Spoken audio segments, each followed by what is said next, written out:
আমার নবীজি যখন মা আমিনার গর্ভ থেকে দুনিয়াতে আসলেন, সন্তান জন্ম নিলে মায়ের মুখে দুঃখ না আনন্দ? বলেন দুঃখ না আনন্দ? কিন্তু আমার নবীর মা আমিনার মুখে কোনো আনন্দ নেই, কোনো হাসি নাই, কারণ সন্তান ভূমিষ্ঠ হওয়ার পর সন্তান যার কোলে দেওয়া হবে সেই মানুষটা দুনিয়াতে নাই। কে নাই? কে নাই? স্বামীটা নাই।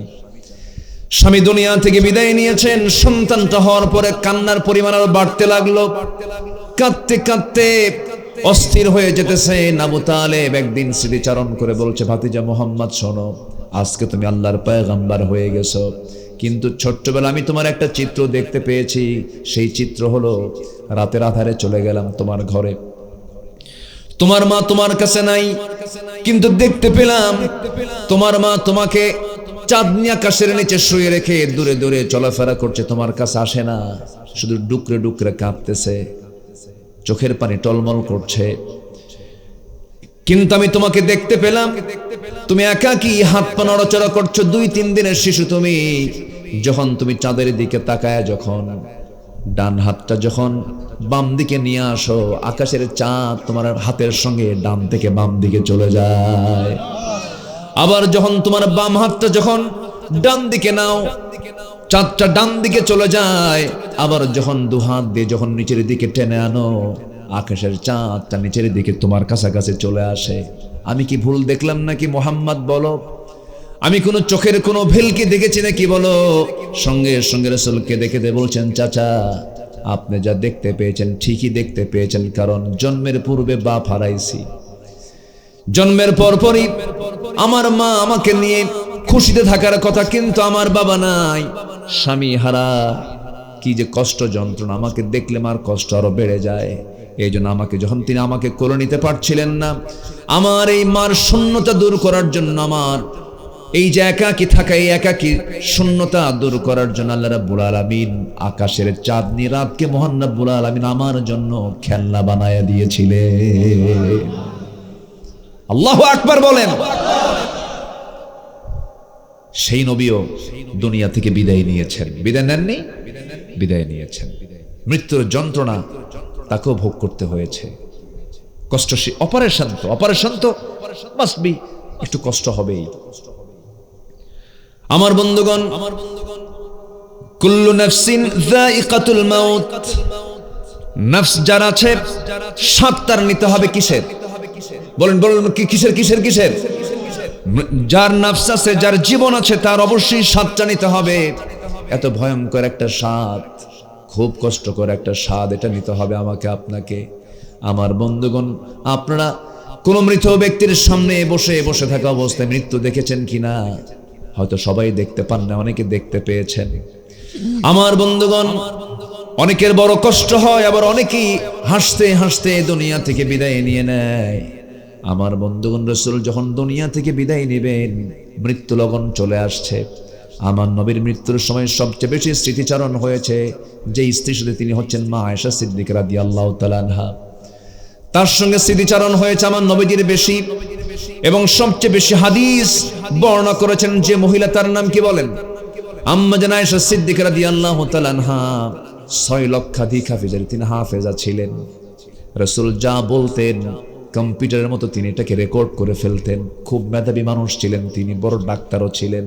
আমার নবীজির ইউনিভার্সিটির মহিলা প্রফেসর তিনি ছিলেন, আল-হেরা ইউনিভার্সিটির মহিলা প্রফেসর তিনি ছিলেন।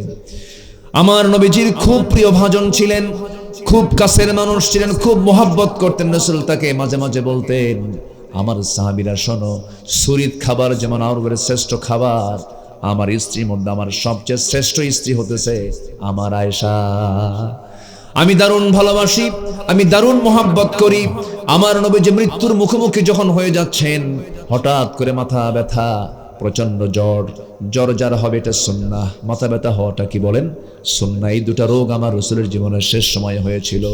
আর একটা রোগ তার সঙ্গে যোগ দিয়েছিল, সেটা হলো রাসূলকে হত্যা করার জন্য ইহুদিরা খাবারের মধ্যে বিষ ঢুকিয়ে দিয়েছিল। কি ঢুকিয়ে দিয়েছিল বলেন?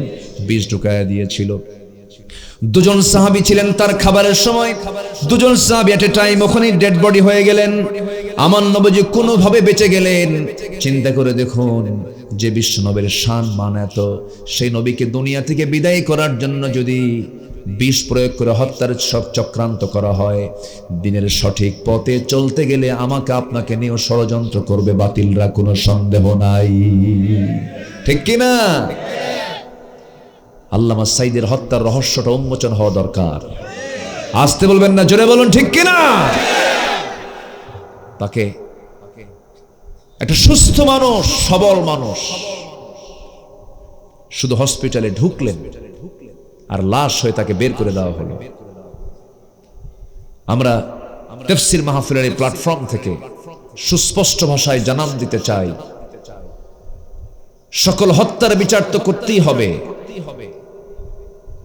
কিংবদন্তি, এই জাতির সূর্য সন্তান শহীদ আল্লামা দেলোয়ার হোসেন সাঈদীর মৃত্যুর রহস্য উদ্ঘাটন করে তার প্রকৃত হত্যার বিচার বাংলার জমিনে বাস্তবায়ন হতে হবে।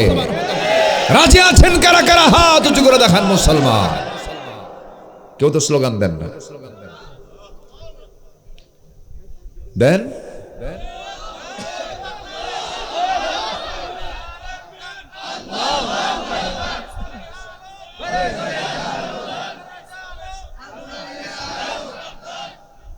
আল্লাহ কবুল করুন, জোরে বলে আমিন, আরো জোরে আমিন, আরো জোরে আমিন।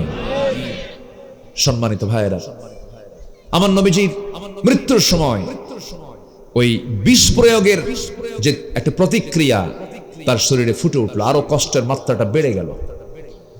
আমার নবীজি দুনিয়া থেকে বিদায় নেবেন, আমার নবীজি কোন স্ত্রীর ঘরে না গিয়ে আম্মা জান আয়েশার ঘরে ঢুকে বলছেন, আয়েশা দরজাটা খুলে দাও। দরজা খুলে দেওয়া হলো, আস্তে করে গিয়ে বসলেন। বসে থাকতে পারলেন না, শুয়ে পড়লেন। এরপরে বলছেন, আয়েশা মনে হয় বাঁচবো না, দুনিয়া থেকে বিদায় নিয়ে নেব, আমার শরীরটা ভালো যাচ্ছে না। মাথায় পানি ঢেলে দেওয়া হলো। একবার হুঁশ, একবার বেহুশ, যে কোনো মুহূর্তে তার ইন্তেকাল হয়ে যাবে। এমন সময় সাইয়েদনা বেলাল বিন রাবাহ, ইসলামের ইতিহাসের প্রথম মুয়াজ্জিন, ধলা না কালো? ধলা না কালো? কালো ধলা আল্লাহর কাছে গ্রহণযোগ্য নয়। আল্লাহর কাছে গ্রহণযোগ্য হলো তাকওয়া। তাকওয়ার দিক থেকে বেলাল ছিলেন সবার অগ্রগামী। সাইয়েদনা বেলাল আজান দেওয়া শুরু করলেন। নবীজি তার আজান শুনে, আমার শোনা মাত্রই দাঁড়িয়ে উঠে জামাতে নামাজ পড়ার জন্য তিনি ওঠার চেষ্টা করছিলেন, পারলেন না। মাথা চক্কর মেরে পড়ে যেতে নিলেন। আম্মা জান আয়েশা তাকে ধরলেন। রাসূল বলছেন, আয়েশা রে, জামাতে নামাজ পড়ার মনে হয় সুযোগ আর পাবো না, আমি আর জামাতে নামাজ পড়তে পারবো না, আমি মনে হয় দুনিয়া থেকে বিদায় নিয়ে নেব। আয়েশা, আমার বেলাল তো আজান দিয়ে দিল, নামাজটা পড়াবে কে? কিছুক্ষণ পর আমার নবীজি বলছেন, আয়েশা আমার বন্ধু আবু বকরকে বলো, তোমার আব্বাকে বলো, আমার মুসাল্লায় দাঁড়াইয়া যেন আমার দায়িত্বটা আমার আবু বকর পালন করে নেয়। রাসূল ইঙ্গিত দিয়ে দিলেন, আমার মুসাল্লায় আবু বকর দাঁড়াবে, এবং সে শুধু নামাজের ইমাম নয়, সে রাষ্ট্রের ইমাম হয়ে যাবে। আমরা এমন ইমাম, এমন রাষ্ট্রনায়ক নির্বাচন করতে চাই যে নামাজেরও নেতা হবে, রাষ্ট্রেরও নেতা হবে।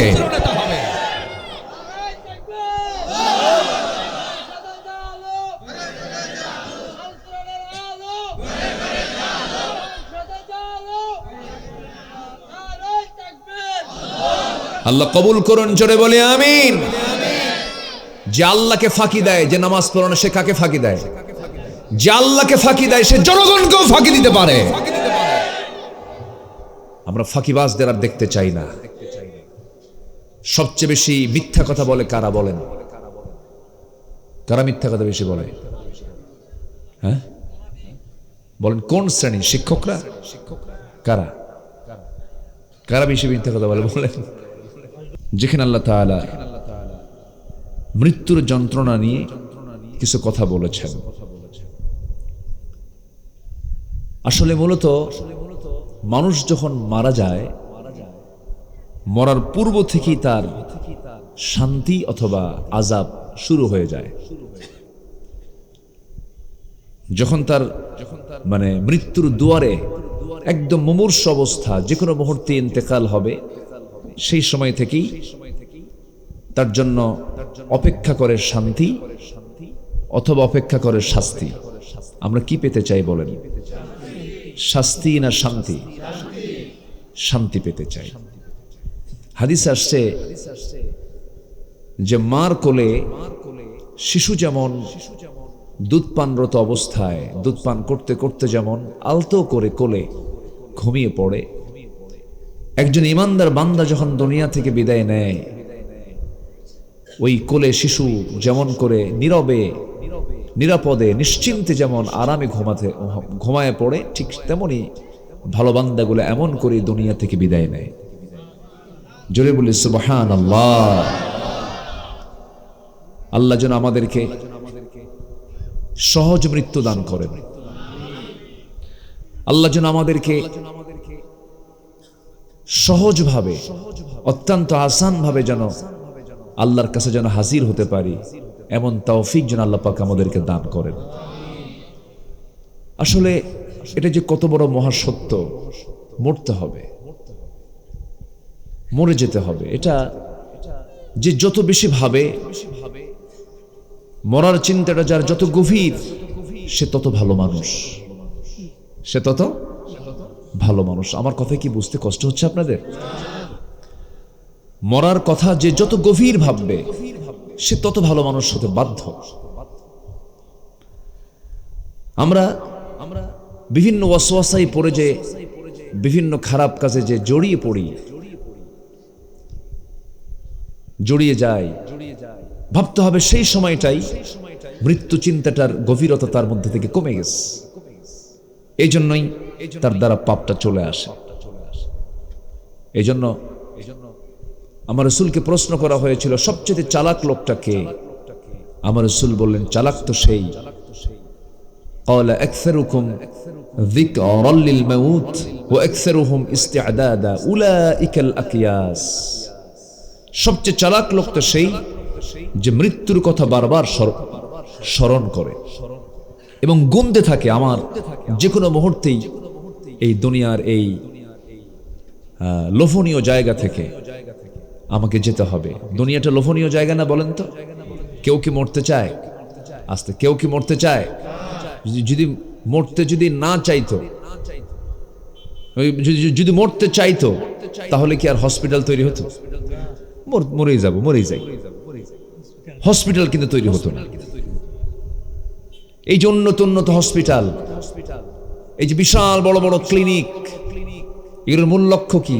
মরে যাওয়ার কারণ না, বেঁচে থাকার কারণ। বাঁচতে হবে। কেউ কিন্তু মরতে চায় না, সবাই বাঁচতে চায়। কিন্তু আমাকে মরতেই হবে। Everybody must be face before the day of resurrection. প্রত্যেকটা মানুষকেই পুনরুত্থান দিবসে আল্লাহর আদালতে হাজিরা দিতে হবে, এতে কোনো সন্দেহ নাই। আল্লাহ রাব্বুল আলামিন সুন্দর করে তার পরিচয় দিতে নিয়ে কোরআন খোলার সঙ্গে সঙ্গে তার পরিচয়টা কত বড় করে উচ্চকিত করেছেন, কত ভয়ঙ্কর আয়াত। যদিও আমরা হয়তো অত ডিপলি মনে করি না।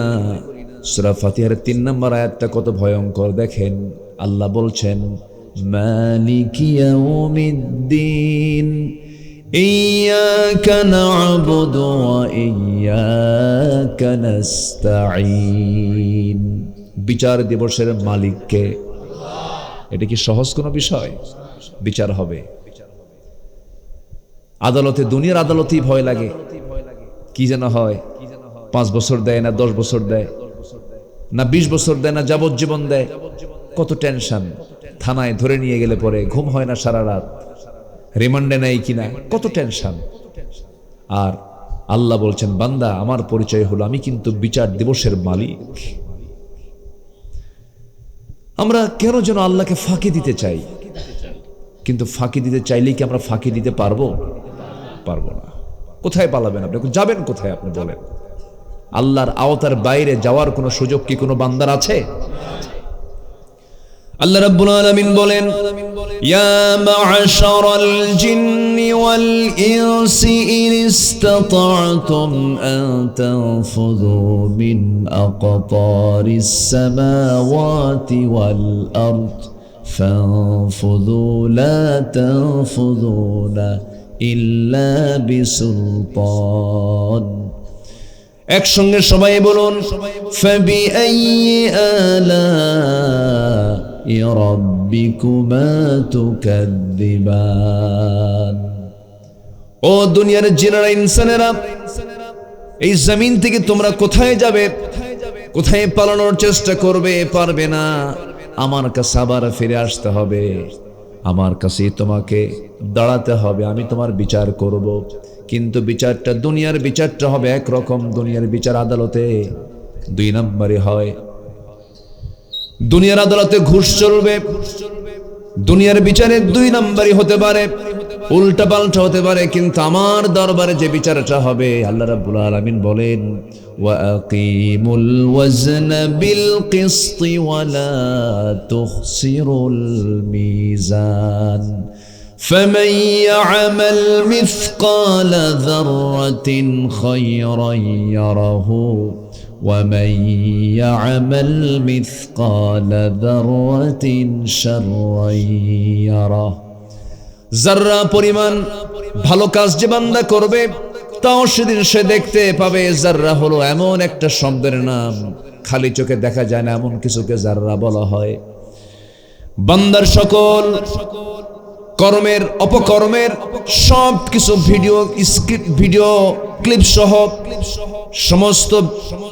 সমস্ত তার চিত্র সহ, ভিডিও চিত্র সহ সব কিছু বান্দার সামনে প্লেস করা হবে। আর বলা হবে, বান্দারে, ইকরা কিতাবাকা কাফা বিনাফসিকাল ইয়াওমা আলাইকা হাসিবা। জোরে বলুন আল্লাহু আকবার। তুমি তোমার আমলনামা পাঠ করো, আজকের বিচার করার জন্য কাউকে লাগবে না। তুমি বান্দা নিজেই যথেষ্ট, তুমি বান্দা নিজেই যথেষ্ট। তুমি নিজেই দেখো তুমি কি যৌবনকালটা কেমন করে কাটায়া দিয়েছ। তুমি তোমার আয়টা কোন কাজায়, কোন পথায় করেছ, কোন পথে ব্যয় করেছ।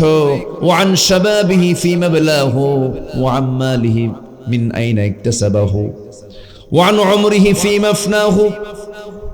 আল্লাহ রাব্বুল আলামিন বান্দাকে সেদিন ধরে ফেলবেন। বান্দা তুমি কোথায় যাবে, কোথায় তুমি পালাবে, সব সূক্ষ্ম একটা একটা করে বিচার, একটা একটা করে সমস্ত হিসাব নেবেন। তিনি আমার কে? জোরে বলুন, তিনি আমার কে? আল্লাহ সব হিসাব নেবেন। সেই বিচার দিবস আসার আগেই আমাদের চোখ বন্ধ করি নাই, ইহকালে আছি। চোখ যখন চিরতরে বন্ধ হবে, তখন আমরা কোথায় চলে যাচ্ছি? পরকালে চলে যাচ্ছি। পরকালমুখী হয়েছেন আমার বাবা, কারো মা, কারো ভাই, কারো নিজের স্ত্রী, কারো ছেলে, কারো মেয়ে, আবার একদম নবজাতক সন্তান। দুনিয়াতে আসা মাত্রই 7-8 দিন অথবা 2-3 ঘন্টা ছিল, তারাও চলে যাচ্ছে, চলে গেছে। এরকম কবরে বহু বাসিন্দা আছে না নাই বলেন তো? আসতে বলবেন না, আছে না নাই? আমিও চলে যাব, কেউ থাকবো না, কিন্তু চলে যাওয়াটা যেন ভালো হয়। চলে যাওয়াটা যেন কি হয়? ভালো হয়। চলে যাওয়াটা ভালো হওয়ার জন্য আমরা কি খারাপ হব না ভালো হব? আমরাও ভালো হব। মিথ্যা কথা বলবো নাকি? মিথ্যা কথা বলবো?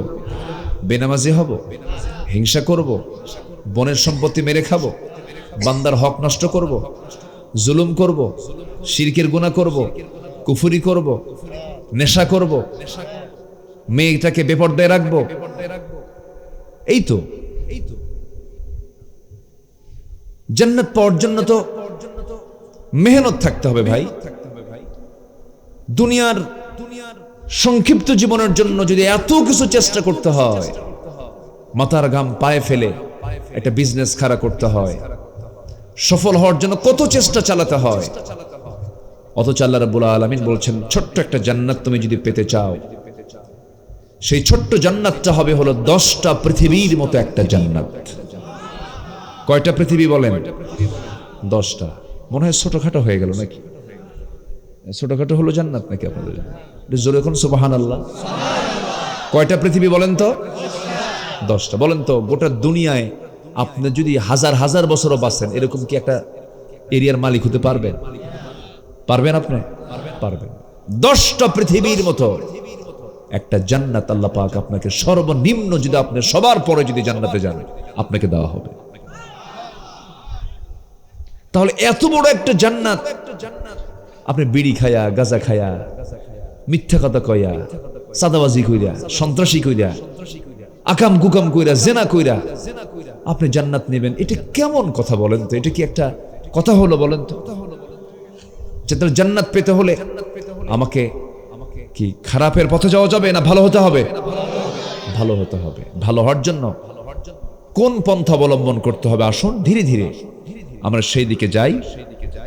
আমার সাবজেক্ট যেটা দেওয়া হয়েছে, এটা বিগত 16 বছর যে সময়টা আমরা পার করেছিলাম জালেমদের আমলে।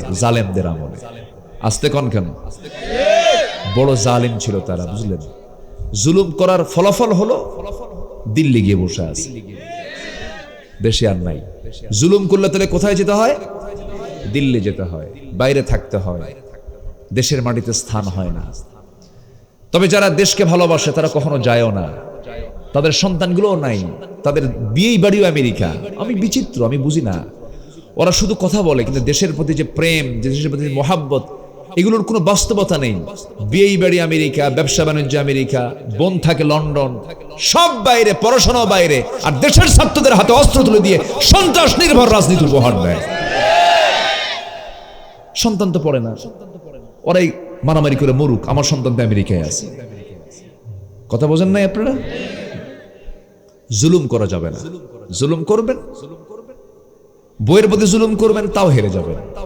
আল্লাহ পাক আপনাকে শাস্তি দিয়ে শেষ করে দিবেন।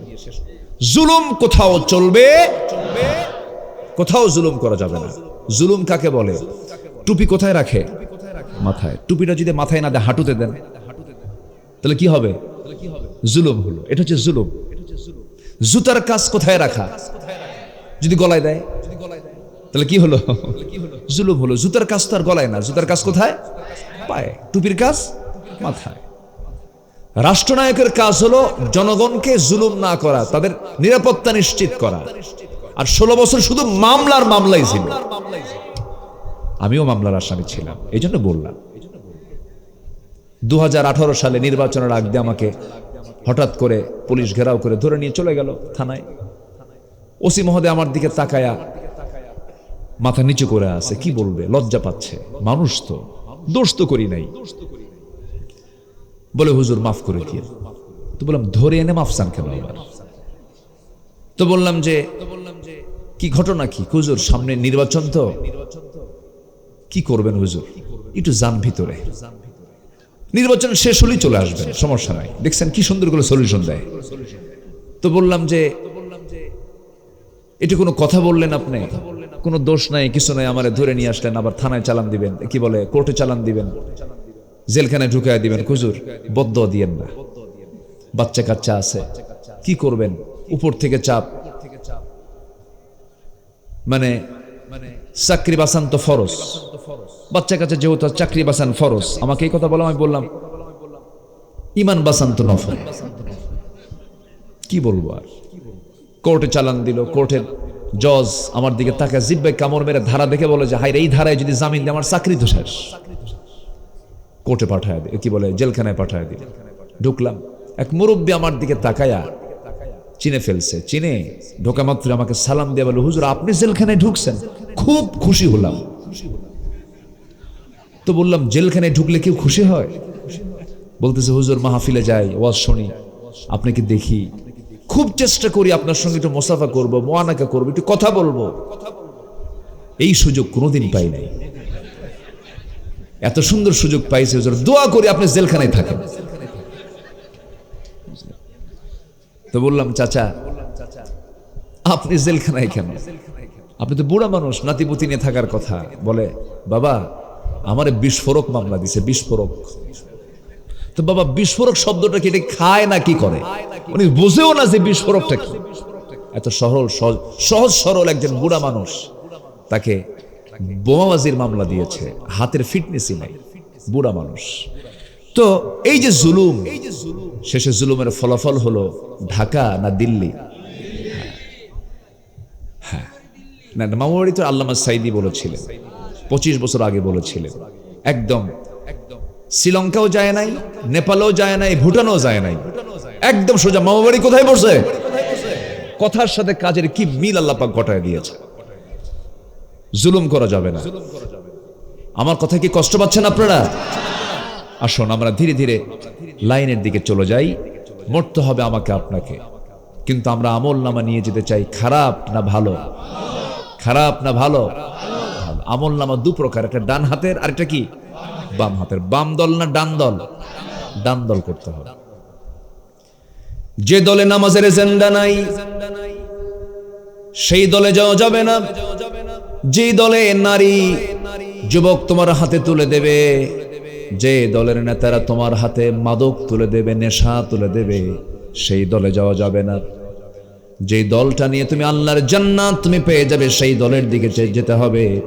আল্লাহ রাব্বুল আলামিন বলছেন, ওয়া মাইয়াতাওয়াল্লাল্লাহা ওয়া রাসূলুহু ওয়াল্লাযীনা আমানু ফাইন্না হিজবাল্লাহি হুমুল গালিবুন।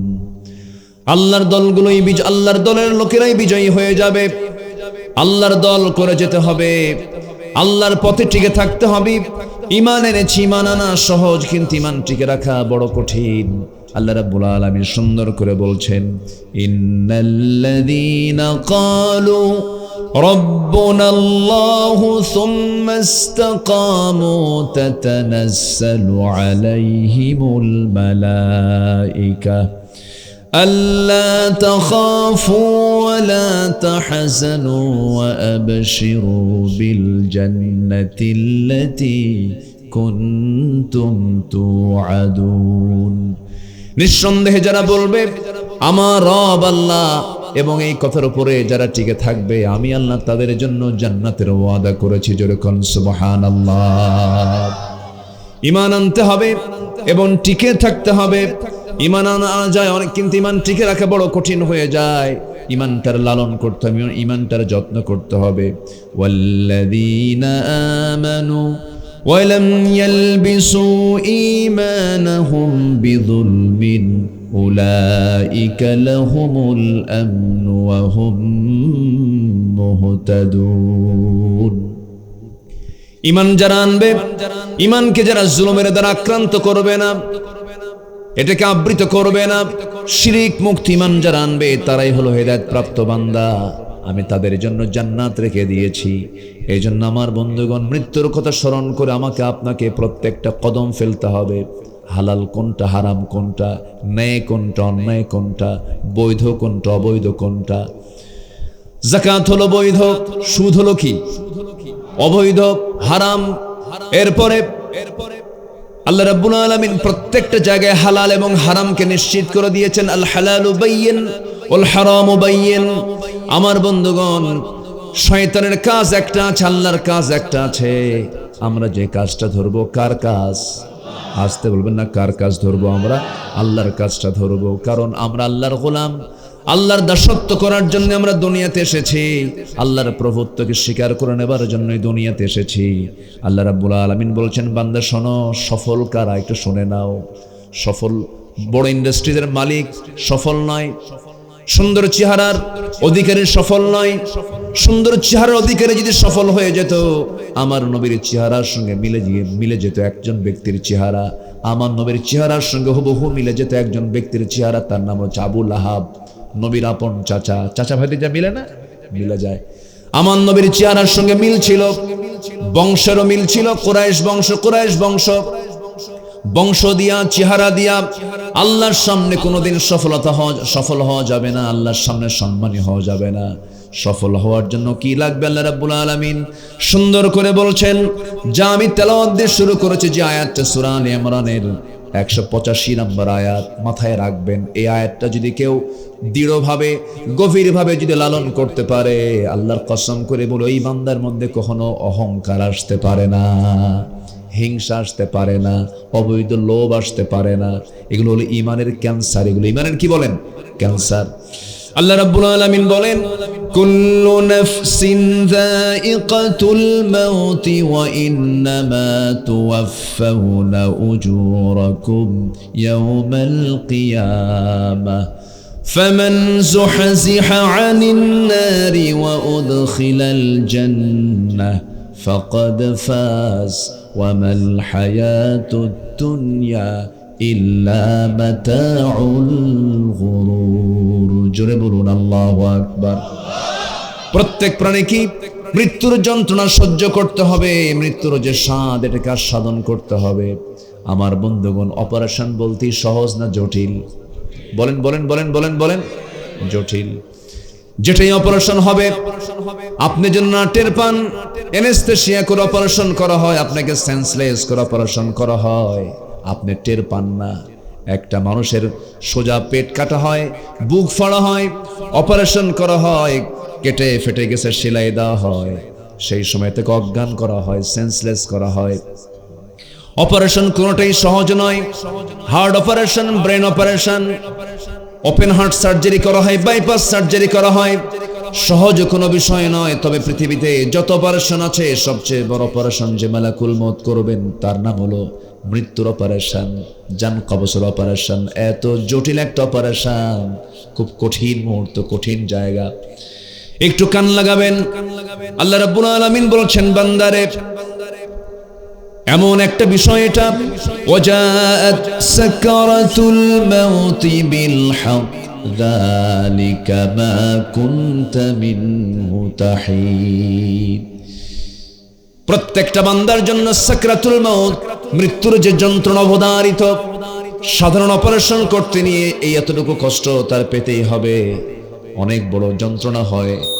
আল্লাহর পয়গম্বর ইদ্রিস আলাইহিস সালাতু ওয়াস সালাম একদিন আল্লাহকে বলেন, আল্লাহ শুনেছি মৃত্যুর যন্ত্রণা নাকি বড় ভয়ঙ্কর, একটু আমাকে বলবে নাকি, একটু আমাকে বুঝায় দেবে নাকি? সঙ্গে সঙ্গে তার মৌত হয়ে গেল। আবার তাকে জিন্দা করা হলো, মালাকুল মউত পাঠায় দেওয়া হলো, জিন্দা হলেন। এবার প্রশ্ন করা হলো, ও ইদ্রিস তোমার যন্ত্রণা কেমন হয়েছিল? তিনি বললেন, আল্লাহ তাআলা আমার কাছে যেন মনে হলো একটা জীবন্ত প্রাণীর মাথা থেকে চামড়াগুলো টেনে টেনে পা পর্যন্ত টানলে যে কষ্ট হয় তার চেয়ে বেশি কষ্ট আমার হচ্ছিল। তখন বলা হলো, ইদ্রিস তোমার যখন জান কবজ চলছিল অত্যন্ত যত্ন করে সহজ করে তোমার জানটা কবজ করা হচ্ছিল।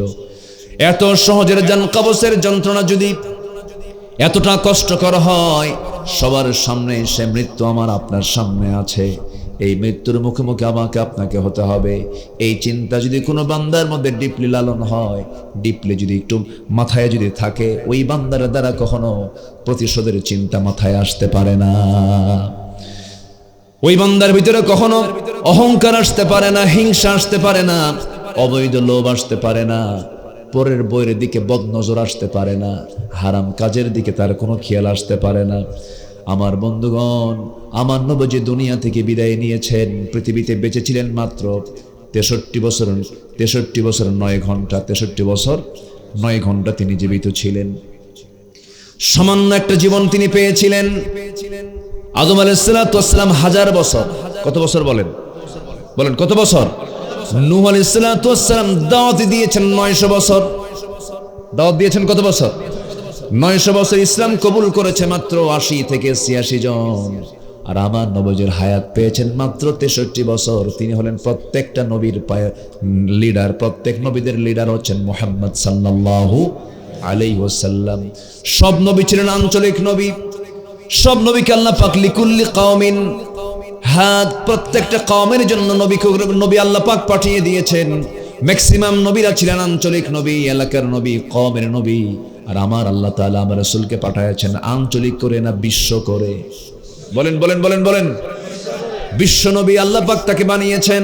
নিজের পরিচয় দিতেন আল্লাহ তাআলা বলছেন, আমার পরিচয় হলো, সবাই বলেন, জবান খুলে বলেন, আলহামদুলিল্লাহি রাব্বিল আলামিন। আর আমার নবী হলেন, ওয়ামা আরসালনাকা ইল্লা রাহমাতাল লিল আলামিন। আমি হলাম রব্বুল আলামিন, আর আমার নবী হচ্ছেন রাহমাতুল লিল আলামিন। আমার নবীকে আল্লাহ তাআলা এত সম্মান, এত মর্যাদা দিয়েছেন। রাস্তায় যখন হেঁটে হেঁটে চলতেন, দিনের আলোতে সূর্যের তাপের নিচে যখন হাঁটতেন, আল্লাহ তাআলা তার সম্মানে আকাশে সূর্যের নিচে এক খণ্ড মেঘ দিয়ে রাখতেন, যেন আমার রাসূলের যেন সূর্যের তাপে যেন কষ্ট না হয়। নবীর যখন জন্ম হয় নাই, মা আমেনা বলেন আমার শিশু মোহাম্মদ যখন আমার গর্ভে আসে, গর্ভে থাকা সন্তান কিনি যখন কূপের ধারে চলে যেতাম, আগে যখন সন্তান থাকতো না,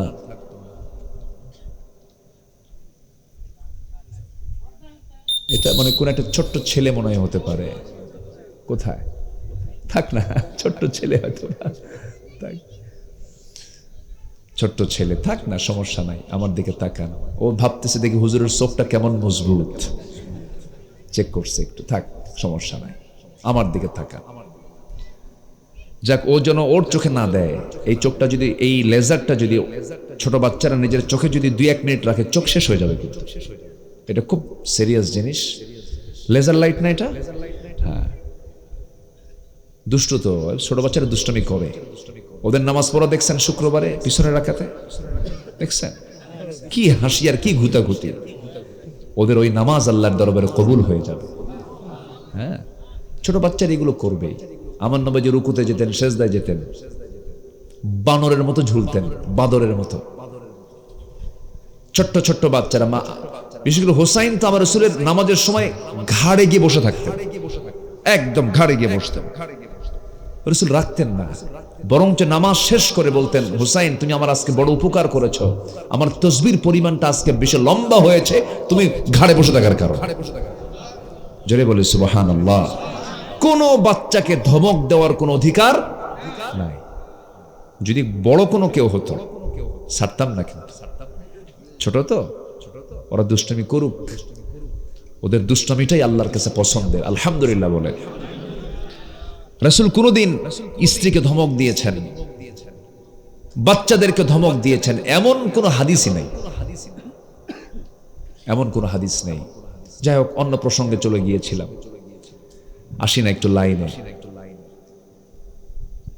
কি যেন বলতেছিলাম, ভুলে গেলাম।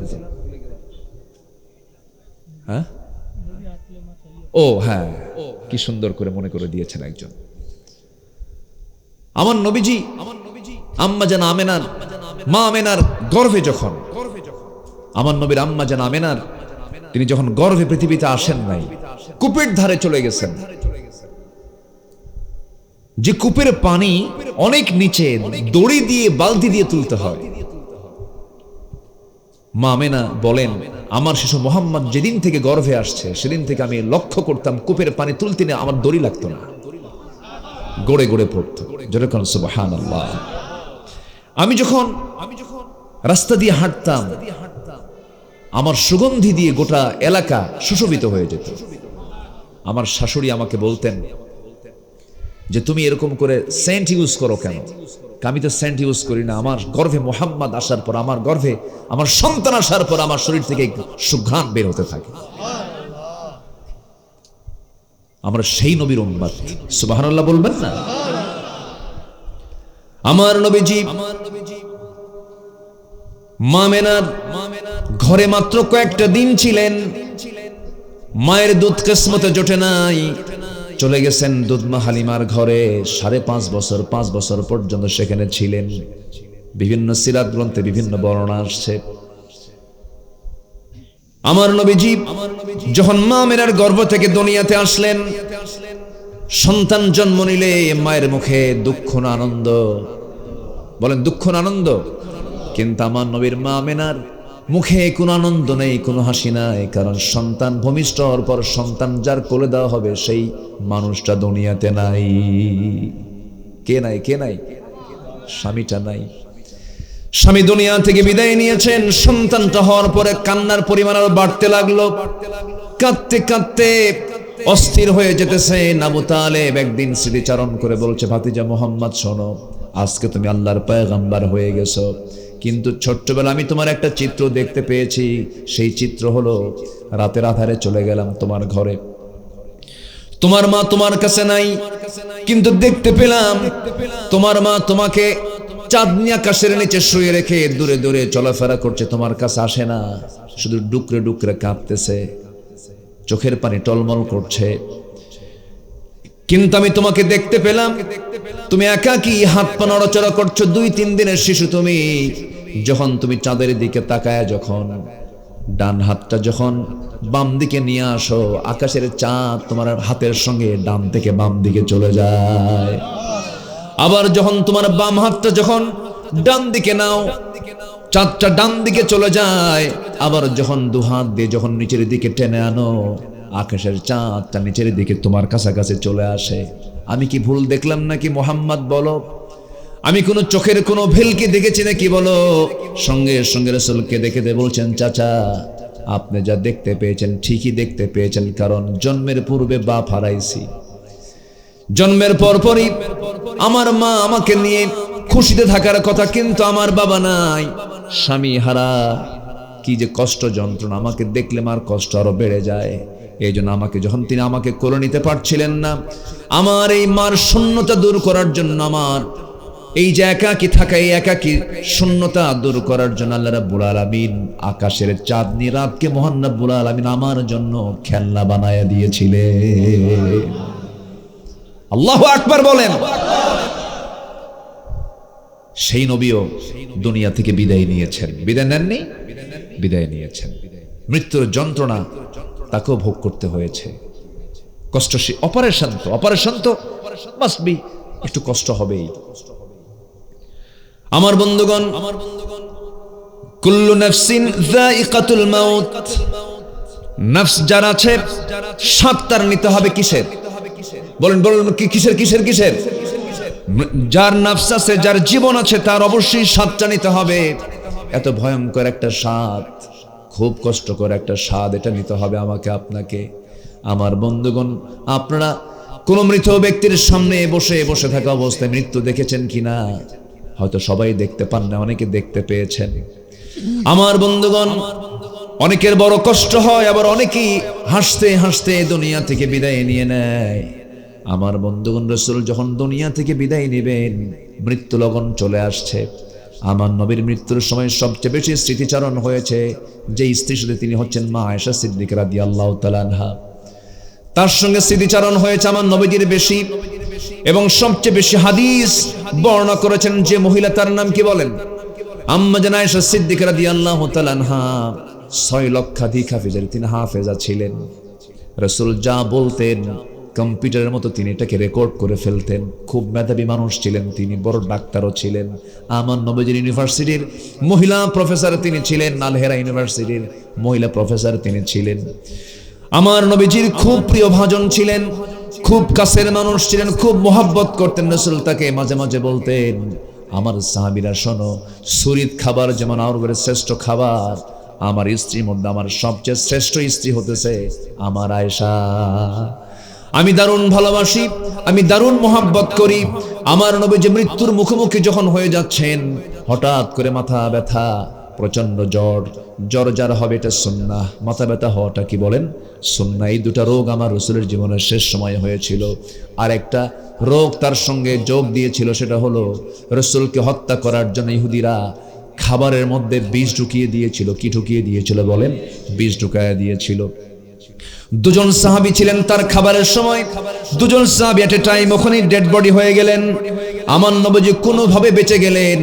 চিন্তা করে দেখুন, যে বিশ্ব নবীর শান মান এত, সেই নবীকে দুনিয়া থেকে বিদায় করার জন্য যদি বিষ প্রয়োগ করে হত্যার সব চক্রান্ত করা হয়, দিনের সঠিক পথে চলতে গেলে আমাকে আপনাকে নিয়েও ষড়যন্ত্র করবে বাতিলরা, কোনো সন্দেহ নাই। ঠিক কিনা? আল্লামা সাইদের হত্যার রহস্যটা উন্মোচন হওয়া দরকার। আসতে বলবেন না, জোরে বলুন ঠিক কিনা? তাকে একটা সুস্থ মানুষ, সবল মানুষ, শুধু হসপিটালে ঢুকলেন আর লাশ হয়ে তাকে বের করে দেওয়া হলো। আমরা তাফসীর মাহফিলের এই প্ল্যাটফর্ম থেকে সুস্পষ্ট ভাষায় জানান দিতে চাই, সকল হত্যার বিচার তো করতেই হবে। কিংবদন্তি, এই জাতির সূর্য সন্তান শহীদ আল্লামা দেলোয়ার হোসেন সাঈদীর মৃত্যুর রহস্য উদ্ঘাটন করে তার প্রকৃত হত্যার বিচার বাংলার জমিনে বাস্তবায়ন হতে হবে। রাজি আছেন কারা কারা? হাত উঁচু করে দেখান মুসলমান। কেউ তো স্লোগান দেন না, দেন আল্লাহ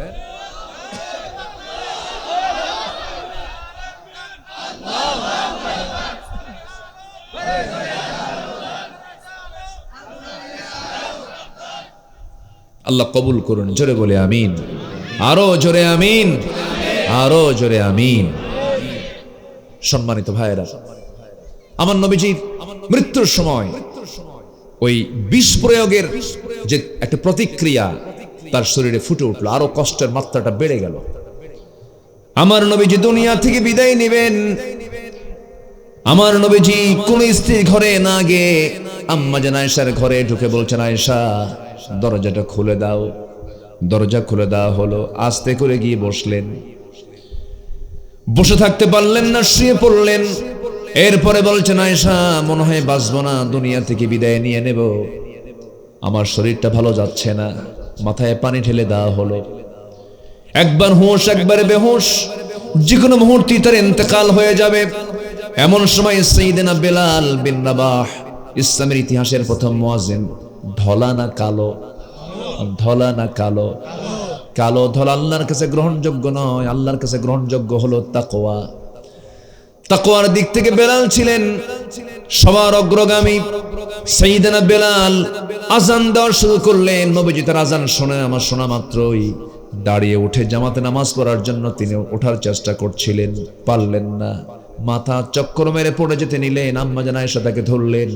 রাসূল বলছেন, আয়েশা রে, জামাতে নামাজ পড়ার মনে হয় সুযোগ আর পাবো না, আমি আর জামাতে নামাজ পড়তে পারবো না, আমি মনে হয় দুনিয়া থেকে বিদায় নিয়ে নেব। আয়েশা, আমার বেলাল তো আজান দিয়ে দিল, নামাজটা পড়াবে কে? কিছুক্ষণ পর আমার নবীজি বলছেন, আয়েশা আমার বন্ধু আবু বকরকে বলো, তোমার আব্বাকে বলো, আমার মুসাল্লায় দাঁড়াইয়া যেন আমার দায়িত্বটা আমার আবু বকর পালন করে নেয়।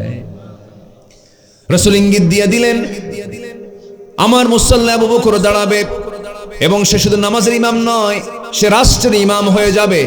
আমরা এমন ইমাম, এমন রাষ্ট্রনায়ক নির্বাচন করতে চাই যে নামাজের নেতা হবে, রাষ্ট্রের নেতা হবে।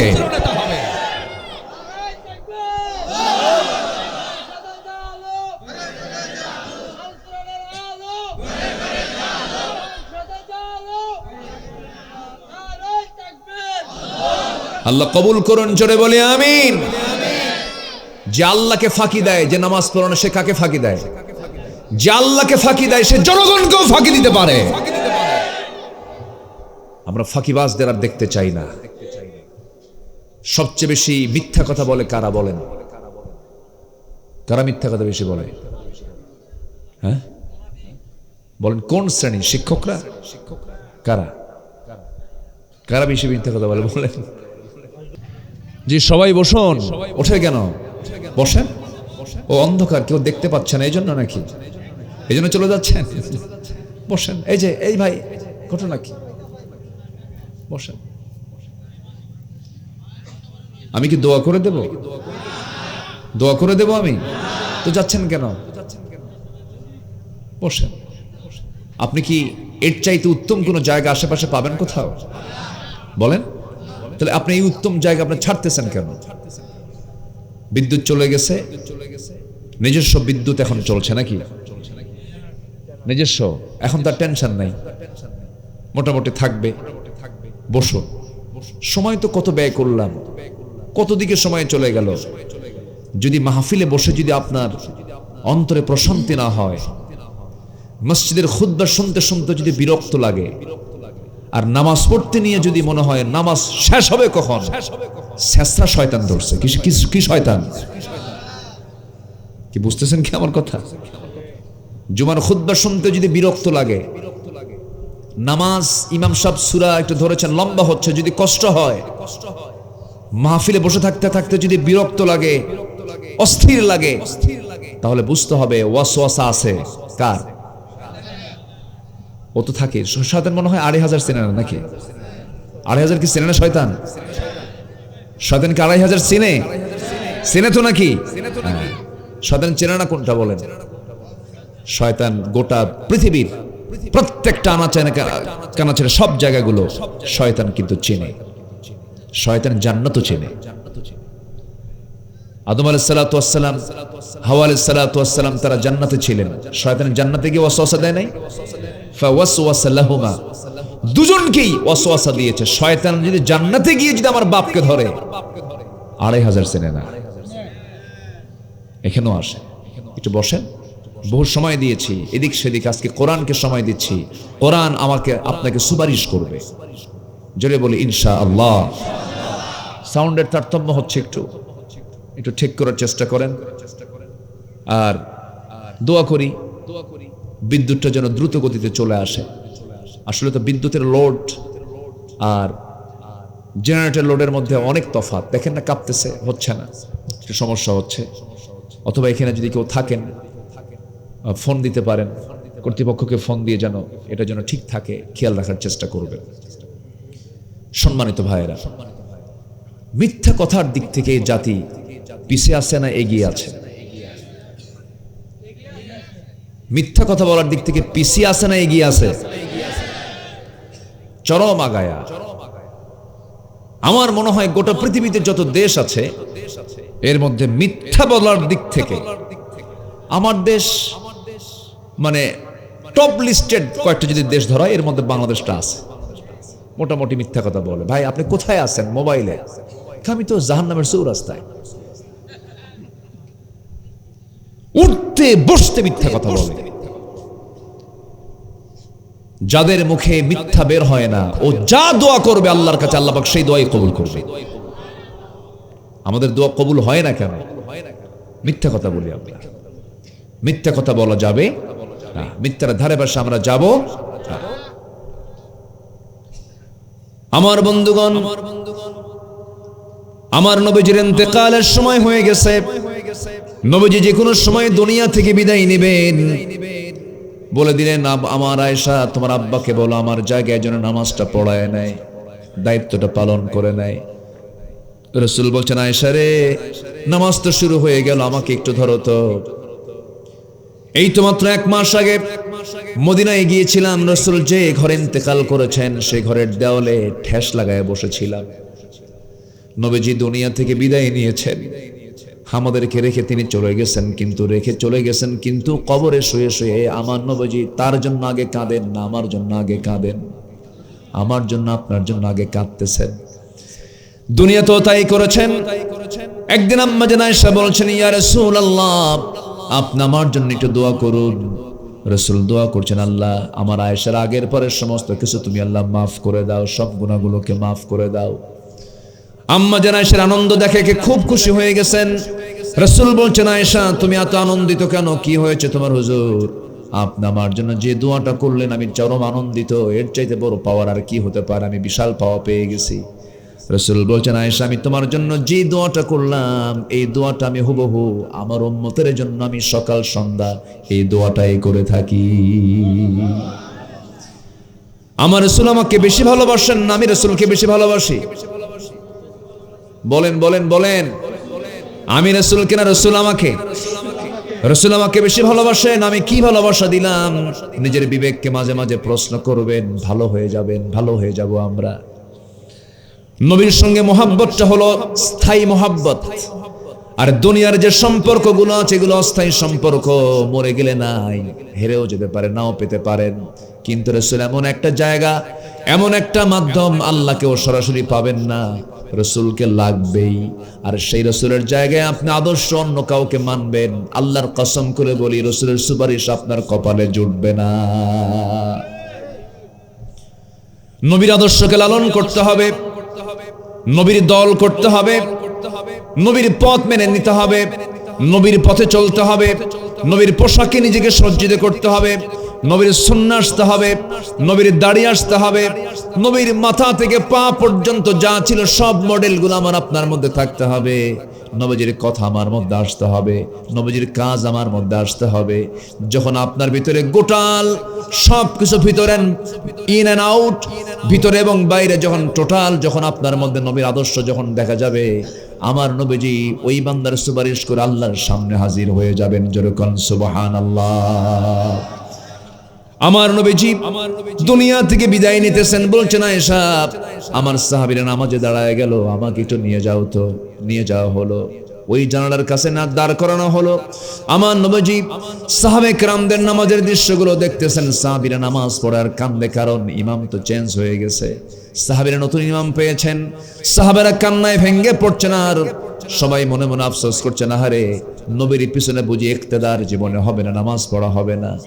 সবার মধ্যে কান্নার রোল পড়ে গেল। আমার নবীজি ওই সাহাবীদের নামাজের দৃশ্য দেখে রাসূল কাঁদতেছেন, চোখের কোনা বেয়ে বেয়ে টপ টপ করে পানি পড়ছে। আম্মা জান আয়েশা সিদ্দিকা রাদিয়াল্লাহু তাআলা আনহা ওই পানিগুলোকে আস্তে আস্তে করে হাত দিয়ে আলতো করে মুছে মুছে দেন আর বলছেন, হুজুর আপনি কাঁদেন কেন, কি হয়েছে? সাহাবীরা তো নামাজ পড়ে। রাসূল বলছেন, আয়েশা রে, আমার চোখের পানি যে তুমি দেখতেছো এটা আমার দুঃখের পানি নয়। তুমি কি জানো এই নামাজ কায়েমের সংগ্রাম করতে গিয়া আমার চাচা আমির হামজাকে বুকটা চিরে কলিজা বের করে তারা চাবায় চাবায় খেয়েছে। আমার আব্দুল্লাহ বিন জাহাশকে মেরে টুকরো টুকরো করে কান কেটে নিয়েছে, চোখ তুলে নিয়েছে, ঠোঁটগুলো কেটে নিয়েছে, জিহ্বাগুলো কেটে নিয়েছে কাফের মুশরিকরা। এই নামাজ কায়েমের সংগ্রাম করতে গিয়ে দেখো আয়েশা, আমার গোটা দেহের মধ্যে কতগুলো দাগ। তায়েফে আমাকে পাথর মেরে মেরে, কুচি কুচি পাথর মেরে মেরে এই যে দাগ, অসংখ্য দাগ আমার দেহে হয়েছে। এই নামাজ কায়েমের সংগ্রাম করতে গিয়ে উহুদের ময়দানের সামনের দুটো দাঁত ভেঙে গেছে আয়েশা।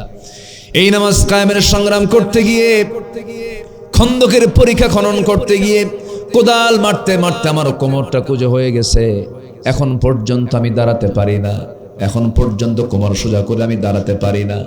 ওরে আয়েশা, ও আমার স্ত্রী, এই যে অসংখ্য যন্ত্রণা, অসংখ্য কষ্টগুলো করেছি, এত ত্যাগ স্বীকার আমার সাহাবীরা করেছে, সেই নামাজ আজকে রাষ্ট্রীয় পর্যায়ে কায়েম হয়েছে। এই চরম আনন্দই আমাকে চোখ দিয়ে পানি বের করতে বাধ্য করেছে। এটা আমার আনন্দের চোখের পানি। এই কথা বলি রাসূল বলছেন, আয়েশা, যে কোনো মুহূর্তে মালাকুল মউত চলে আসবে, দৌড় গোড়ায় জান কবজ হয়ে যাবে। আমার জান কবজের সময় হয়ে গেছে। এমন সময় আমার নবীজি বলছেন, আয়েশা বালিশটা দিও না, তোমার উরুটা দাও। আমার নবীজি আম্মা জান আয়েশার উরুতে মাথা রাখলেন। সিয়াসিত্তের হাদিস, উরুতে মাথা রেখে এবার বলছেন, আয়েশা কেন যেন মনে হচ্ছে মুখটা কেমন যেন দুর্গন্ধ মনে হয়, একটা মেসওয়াক এনে দাও তো। মেসওয়াক আনবেন কেমনে? মেসওয়াক আনার জন্য কাউকে বলতেও পারছেন না, কেউ তার কাছে নাই। এমন সময় আমার নবীজি বলে ফেলছেন, আয়েশা মেসওয়াকটা লাগবে, আমার প্রয়োজন।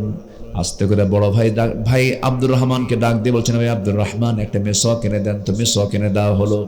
আম্মা জান আয়েশা মেসওয়াকটাকে চাবায়া চাবায়া নরম করে দিয়া আমার নবীর হাতে দেওয়া হলো। রাসূল মেসওয়াকটা হাতে নিলেন, মুস্কি একটা হাসি মারলেন। মেসওয়াকের আগে লেগে থাকা থুথুগুলো আমার নবীজি চুষে চুষে পান করে বলছেন, আয়েশা আমি তোমাকে দারুণ ভালোবাসি। এই অন্তিম সময় আমি তোমাকে একটু ভালোবাসা দেখায়া দিলাম আয়েশা। আমি দুনিয়া থেকে বিদায় নেব, যে কোনো মুহূর্তে আমি দুনিয়া থেকে বিদায় নেব। আমার কলিজার টুকরা সর্বকনিষ্ঠ আমার মেয়ে ফাতিমা কোথায়? দরজা খুলে সামনে হাজির হয়ে গেছে। নবী কান্দে, ফাতিমাও কান্দে। আমার নবী আস্তে করে বলছেন, ফাতিমা এদিকে আসো। কানের মধ্যে মুখ ঢুকায় বলছেন, ফাতিমা কেঁদো না, যে কোনো মুহূর্তে আমি মরে যাব। আমার মৃত্যুর পরে কবরের মাটিতে তোমার সঙ্গে আমার প্রথম দেখা হয়ে যাবে। আমি তুমি একসঙ্গে কবরের জগতে থাকবো। ফাতিমার কান্না বন্ধ হয়ে গেল। ফাতিমা হাস্যোজ্জ্বল চেহারা নিয়ে সেখান থেকে বিদায় নিলেন। মালাকুল মউত চলে আসবে, নবীর জান কবজ করবে। আমার নবীজির জান কবজের প্রাক্কালে রাসূল বলছেন, আয়েশা মালাকুল মউত মনে হয় চলে আসতেছে, আমি যে কোনো মুহূর্তে দুনিয়া থেকে বিদায় নিয়ে নেব। একটা কথা বলে দিচ্ছি আয়েশা, আমার উম্মতকে আমি দারুণ ভালোবাসি। আমার উম্মতকে বলে দিই, আমার উম্মতরা যেন 5 ওয়াক্ত নামাজ যেন কখনো না ছেড়ে দেয়। জোরে কান সুবহানাল্লাহ। বর্ণনায় পাওয়া যায়, কিছু কিছু সিরাত গ্রন্থে পাওয়া যায়, আমার নবীজির দরজায় এসে মালাকুল মউত এসে যখন নক করতেছিলেন, আমার নবীজি টের পেলেন মালাকুল মউত আসতেছে। দরজা খুলে দেওয়া হলো, ভিতরে বসলেন, নবীর পাশে বসলেন। বসে বলছেন, ইয়া রাসূলুল্লাহি, জান কবজের প্রক্রিয়া শুরু হয়ে যাচ্ছে, জান কবজ করব আমি। আল্লাহর পারমিশন পেয়েছেন নাকি? হ্যাঁ পারমিশন পেয়েছি, কোনো সমস্যা নেই, শুরু করেন।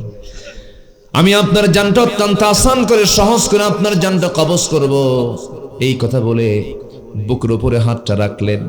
আমার নবীজি হাতটা সরাইয়া দিয়ে বলছেন, ও মালাকুল মউত, আমার কাছে মনে হচ্ছে যেন তোমার হাতটা আমার বুকে রাখো না, এই যেন মনে হচ্ছে ওই 10 মাইল লম্বা উহুদ পাহাড় যেন তুমি আমার বুকে চাপায়া দিয়েছ। আমার নবীজি হাত ছড়াইয়া দিলেন, আবার হাতটা রাখা হলো। রাসূল বলছেন, আয়েশ ও মালাকুল মাউত, আমার কাছে মনে হচ্ছে ওই উহুদ পাহাড় আমার বুকে রাখো নাই, আসমানটা যেন আমার বুকে চাপায় দিয়েছো। আবার হাতটা সরানো হলো। আবার যখন হাত রাখা হলো, রাসূল চিৎকার মেরে বলছেন, ও মালাকুল মাউত, আমার কাছে মনে হচ্ছে আসমান জমিন এর মাঝে যা কিছু আছে সব যেন আমার বুকে চাপায় দিয়েছো। এত যন্ত্রণা, এত কষ্ট যদি মৃত্যুর সময় হয়ে থাকে, সব যন্ত্রণা সব কষ্টগুলো আমাকে দিয়ে দাও। আমার প্রাণের উম্মতের এত কষ্ট হবে মরণের সময়, আমি তার রসুল হয়ে, আমি তার নবী হয়ে সইতে পারবো না। আমার নবীজি আমাকে স্মরণ করেছেন সারা জীবন। আমার বন্ধুগণ, সেই নবীজির ইন্তেকালটা যদি এমনটা হয়ে থাকে, আমার বন্ধুগণ, আল্লাহর পয়গম্বর যারা, নিকটতম বান্দা যারা, প্রত্যেকটা প্রাণীকে মৃত্যুর স্বাদ গ্রহণ করতে হয়েছে, আমাকে আপনাকেও গ্রহণ করতে হবে। কিন্তু দুনিয়া থেকে বিদায় নিলাম, সফল যদি হতে চাই, এই আয়াতটাই বলছে একটা সফলতা তোমার জন্য হবে, সেটা হলো কি সফলতা তোমার? ফামান যুহজিহা আনিন নারি ওয়া উদখিলাল জান্নাহ ফাকাদ ফাজ ওয়া মাল হায়াতুদ দুনিয়া ইল্লা মাতাউল গুরুর। জোরে বলুন আল্লাহু আকবার। ওই বান্দাই সফল যে বান্দাটা জাহান্নাম থেকে বের হয়ে, জাহান্নাম থেকে মুক্ত হয়ে, যে বান্দা জান্নাত পেয়ে গেল, জান্নাতে ঢুকে গেল, সেই হলো মহা সফল। ফাকাদ ফাজ, সেই হলো সে হচ্ছে মহা সফল। তার চেয়ে বড় সফল ব্যক্তি আর দ্বিতীয় কোনো বান্দা হতে পারে না। আমার বন্ধুগণ, কবর তার ভয়ঙ্কর জায়গা। আজকে আমার আলোচনার সাবজেক্ট যেটা দেওয়া হয়েছিল, মৃত্যুর পরবর্তী জিন্দেগি, কবরটা কেমন হবে, আখিরাতটা কেমন হবে। আমার বন্ধুগণ, কবরটা এত ভয়ঙ্কর জায়গা হবে। আমার বন্ধুগণ, দুনিয়ার জিন্দেগিতে আসামির মুখ থেকে প্রকৃত সত্য বের করার জন্য রিমান্ডে না হয়, রিমান্ডে কিছু কর্মকর্তা থাকে, তাদেরকে রিমান্ডে নিয়ে তাদেরকে পানিশমেন্ট দেওয়া হয়। আমার বন্ধুগণ, তাদের চোখ থাকে, তাদের কান থাকে, তাদের কান থাকে, মুখ থাকে, সেন্স থাকে, সব কিছুই থাকে। কিন্তু আল্লাহ রাব্বুল আলামিন যে বান্দাকে জাহান্নাম দিবেন, যে বান্দাকে শাস্তি দিবেন, তাদেরকে রিমান্ডে নেওয়ার জন্য কিছু ফেরেশতা সেট করবেন, যে ফেরেশতাগুলোর চোখ নাই, যে ফেরেশতাগুলোর কান নাই। আচ্ছা, কান না থাকলে চিৎকার করলে কি ফেরেশতার কানে যাবে নাকি? যাবে? কানে যাবে না। কান থাকবে না, আবার চোখও থাকবে না, মারবে কিন্তু চোখ দিয়া দেখবে না। আল্লাহ পাক রিমান্ডে নেওয়ার জন্য, শাস্তি দেওয়ার জন্য এমন ফেরেশতা নিয়োগ রেখেছেন। চোখে দেখবে না, দয়া হতে পারে, কানে শুনবে না, মায়া হতে পারে। এত শাস্তি তার চলতে থাকবে, অবর্ণনীয়, যেটা কখনো আমি আপনি কখনো কল্পনাও করতে পারি না। এমন ভয়ঙ্কর জাহান্নাম সবার সামনে পড়ে আছে, এমন ভয়ঙ্কর কিয়ামতের ভয়াবহতা সবার সামনে আছে। রে ভাই, আমাকে আপনাকে দুনিয়া থেকে বিদায় নিতে হবে। মৃত্যুর পর থেকে শুরু হয়ে যাবে কিয়ামত, শুরু হয়ে যাবে। কিয়ামত যেমন ভয়ঙ্কর, আকাশ আমরা আজকে স্থির দেখতে পাচ্ছি, আকাশ স্থির থাকবে না। আল্লাহ রাব্বুল আলামিন বলেন, ইদাশ শামসু কুবিরাত ওয়া ইদান নুজুমুন কাদারাত ইদা জুলজিলাতিল আরদু জিলজালাহা ওয়া আখরাজাতিল আরদু আথকালাহা। কিয়ামতের দিন মানুষ উলঙ্গ হয়ে উঠবে। কি হয়ে উঠবে বলেন? উলঙ্গ হয়ে উঠবে। আম্মা জান আয়েশা বলেন, ইয়া রাসূলুল্লাহ, মানুষ যে উলঙ্গ হয়ে উঠবে, মানুষের কি লজ্জা থাকবে না? একজন একজনকে দেখে ফেলবে। রাসূলকে দেখে বলছেন, আয়েশা রে, সেই কিয়ামতের দিন মানুষ জন্য মানুষের দিকে তাকাবে, এই হুঁশটা পর্যন্ত মানুষ হারায়া ফেলবে, হুঁশ থাকবে না। এমন কঠিন মুহূর্ত সবার সামনে চলে আসবে। সূর্য চলে আসবে মাথার কাছে। মানুষ নিজেদের পাপাচারের জন্য ঘামের সাগরে হাবুডুবু খাবে। কারো ঘামের পরিমাণ হবে হাঁটু বরাবর, কারো ঘামের পরিমাণ হবে কোমর বরাবর, কারো ঘামের পরিমাণ হবে মুখ বরাবর। সেদিন সমস্ত মানুষ পাগলের মতো ছুটোছুটি করবে। নিজের আদরের মা, বাবা, ভাই, বোন, স্ত্রী, সন্তান সবাই থেকে দূরে পালিয়ে যাবে।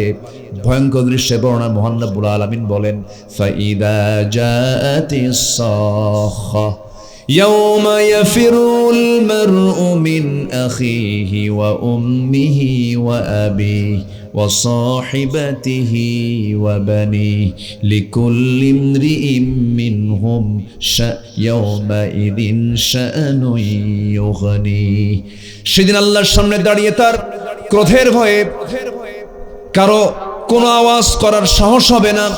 স্বয়ং রাসূল ইসলাম বলেন কিয়ামতের দিন আকাশ সমূহকে ভাঁজ করে ফেলবেন আল্লাহ রাব্বুল আলামিন, ভাঁজ করে এক জায়গায় করবেন। আইনাল জাব্বারুন আইনাল মুতাকাব্বিরুন, কোন অহংকারী আছো, কোন স্বৈরাচার আছো, আজকে আসো আমার সামনে দাঁড়াও। লিমানিল মুলকুল ইয়াউম, আজকের দিনে রাজত্ব কার? আল্লাহ রাব্বুল আলামিন বলেন ওয়া নাহশুরুহুম ইয়াওমাল কিয়ামাতি আলা ওয়ুজুহিহিম উমিয়াও ওয়া বুকিয়াও ওয়া সুম্মা মাআওয়াহুম জাহান্নাম কুল্লামা খাবাত জিদনাহুম সাঈরা। জোরে বলুন আল্লাহু আকবার। আমি কিয়ামতের দিন তাদেরকে একত্র করব উপর করে, কি করে? উপর করে, অন্ধ করে, মুখ করে, বধির অবস্থায় নিস্তেজ হবে। তখনই আমি তাদেরকে আবার আগুনে বাড়িয়ে দেব, আগুন বাড়ায় দেব, শাস্তি দেব। এবং সে শাস্তিটা হবে এমন ভয়ঙ্কর শাস্তি, জাহান্নাম। জাহান্নামের আগুন দিয়ে চামড়াগুলো পুড়বে। আবার এই চামড়া যখন পুড়ে একদম যখন এর দাহ্য এর চামড়া যখন ইনভ্যালিড হয়ে যাবে, কার্যকারিতা হারায় ফেলবে, আবার বাদদাল্লাহুম জুলুদা, চামড়া চেঞ্জ করে আবার চামড়া নতুন করে লাগানো হবে যেন সে ভালো করে পুড়তে থাকে। এত ভয়ঙ্কর জাহান্নাম আল্লাহ রেখে দিয়েছেন।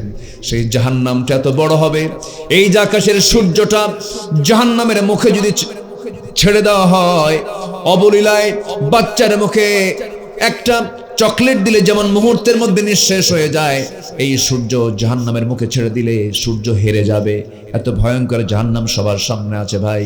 সেই জাহান্নাম থেকে বাঁচার জন্য আল্লাহ রাব্বুল আলামিন বলছেন, বান্দা জাহান্নাম থেকে যদি বাঁচতে চাও তুমি 4টা কাজ জাহান্নামীরা করবে, সেই 4টা কাজ তোমরা করবে না। জাহান্নামী বেনামাজি হবে, তুমি নামাজি হবে।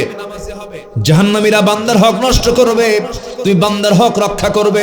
জাহান্নামীরা আখিরাতকে বিশ্বাস করবে, তোমরা আখিরাতকে বিশ্বাস করবে। মা সালাকাকুম ফি সাকার ক্বালু লাম নাকু মিনাল মুসাল্লিন ওয়া লাম নাকু নুতঈমুল মিসকিন ওয়া কুন্না নাখুদু মা'আল খায়িদিন ওয়া কুন্না নুকাযযিবু বিয়াউমিদ্দিন حتى أتانا اليقين فما تنفعهم شفاعة الشافعين। জোরে বলুন আল্লাহু আকবার। আমার বন্ধুগণ, আল্লাহ বলবেন ও দোজখবাসী, আজকে দোজখে কেন 4টা কাজ করি নাই? 4টা কাজ ভুল করেছি, এই জন্য আজকে আমরা জাহান্নামে। আজান শুনেছি, নামাজ পড়ি নাই, বান্দার হক নষ্ট করেছি, আখিরাতকে অবিশ্বাস করেছি, বান্দার হক নষ্ট করে ফেলেছি। এই সমস্ত কারণে আজকে আমরা জাহান্নামে। আমার বন্ধুগণ, সেই জাহান্নাম থেকে বাঁচার জন্য সবাইকে নামাজ পড়তে রাজি আছেন? আসতে বলে সবাইকে নামাজ পড়তে রাজি আছেন? সেদিন যখন বিচার শেষ হয়ে যাবে, বান্দা আফসোস করবে আর বলবে, আল্লাহ আমাকে আজকে মুক্তি দিয়ে দাও, আবার দুনিয়াতে যাব, আবার দুনিয়াতে পাঠায় দাও। আল্লাহ বলবেন সুযোগ নাই। সেদিন বান্দা নিজের চামড়া নিজেই কামড়াবে, নিজের হাত নিজেই কামড়াবে। সেদিন কি বলবে দেখেন, আল্লাহ বিভিন্ন জায়গায় বলছেন, ইয়া লাইতানি কুনতু তুরাবা ইয়া লাইতানি ইত্তাখাযতু মা'আর রাসূলি সাবিলা ইয়া ওয়াইলাতা লাইতানি লাম أتخذ فلانا خليلا يا ليتني قدمت لحياتي। জোরে বলুন আল্লাহু আকবার। কিন্তু আল্লাহ রাব্বুল আলামিন বলেন, সেই কঠিন হাসরের ময়দানে কোথাও যখন ছায়া পাবে না, সেই দিন আমি আরশ আজিমের ছায়ায় 7 শ্রেণীকে আমি আরশ আজিমের ছায়ায় জায়গা দিয়ে দেব। আল্লাহ আমাদেরকে 7 শ্রেণীর কাতারে শামিল করুন। এটা জোরে বলেন, আরো জোরে বলেন, আরো জোরে বলেন। আমরা 7 শ্রেণীর মধ্যে থাকতে চাই। 1 নম্বরের শ্রেণী হলো ইমামুন আদিলুন, ন্যায় বিচারক যারা হবে, আল্লাহ তাকে আরশ আজিমের ছায়ায় জায়গা দিবেন। যেরকম সুবহানাল্লাহ। তাহলে বিচারকের দাম আল্লাহর কাছেও 1 নাম্বার না 2 নাম্বার? 1 নাম্বার। এই দুনিয়াতে বিচারকের দাম সবচেয়ে কম না বেশি? কিন্তু আজকে গোটা দুনিয়া জুড়ে সবচাইতে বেশি 2 নাম্বার হয় কোথায় গিয়ে বলেন? আদালতে 2 নাম্বার বিচার করা হয়। আল্লাহ বলছেন, দুনিয়ার বিচার যার সঠিক হবে, আমি আল্লাহ তাকে আরশ আজিমের ছায়ায় জায়গা দিয়ে দেব।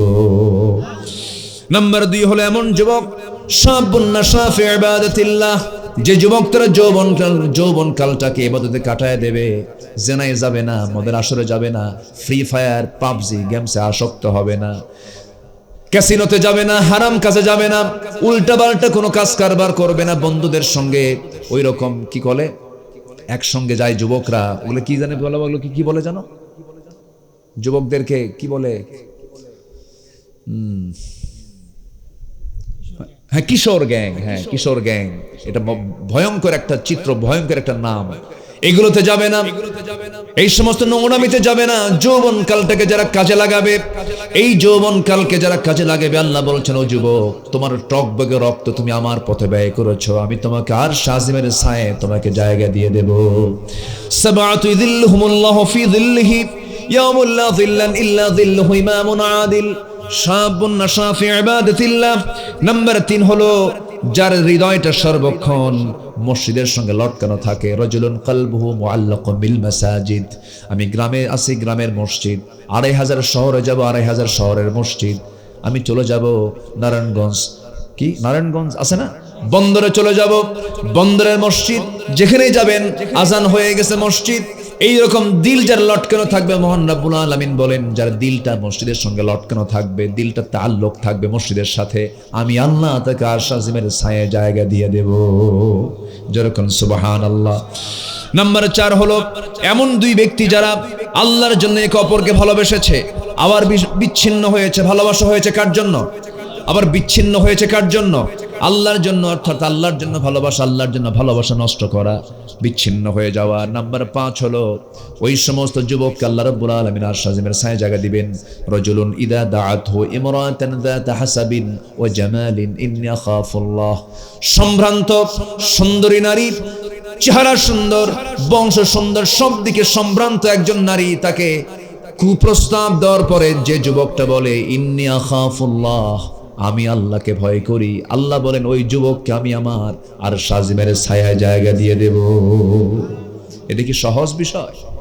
সহজ বিষয় না। যুবকরা যৌবন এসেছে, টকবক করছে, বাড়িতে বলে দাও বিয়ে শাদী করায় দাও, জেনার কাজে আমি যাব না। সোজা সবটা ইমান তো রক্ষা করতে হবে।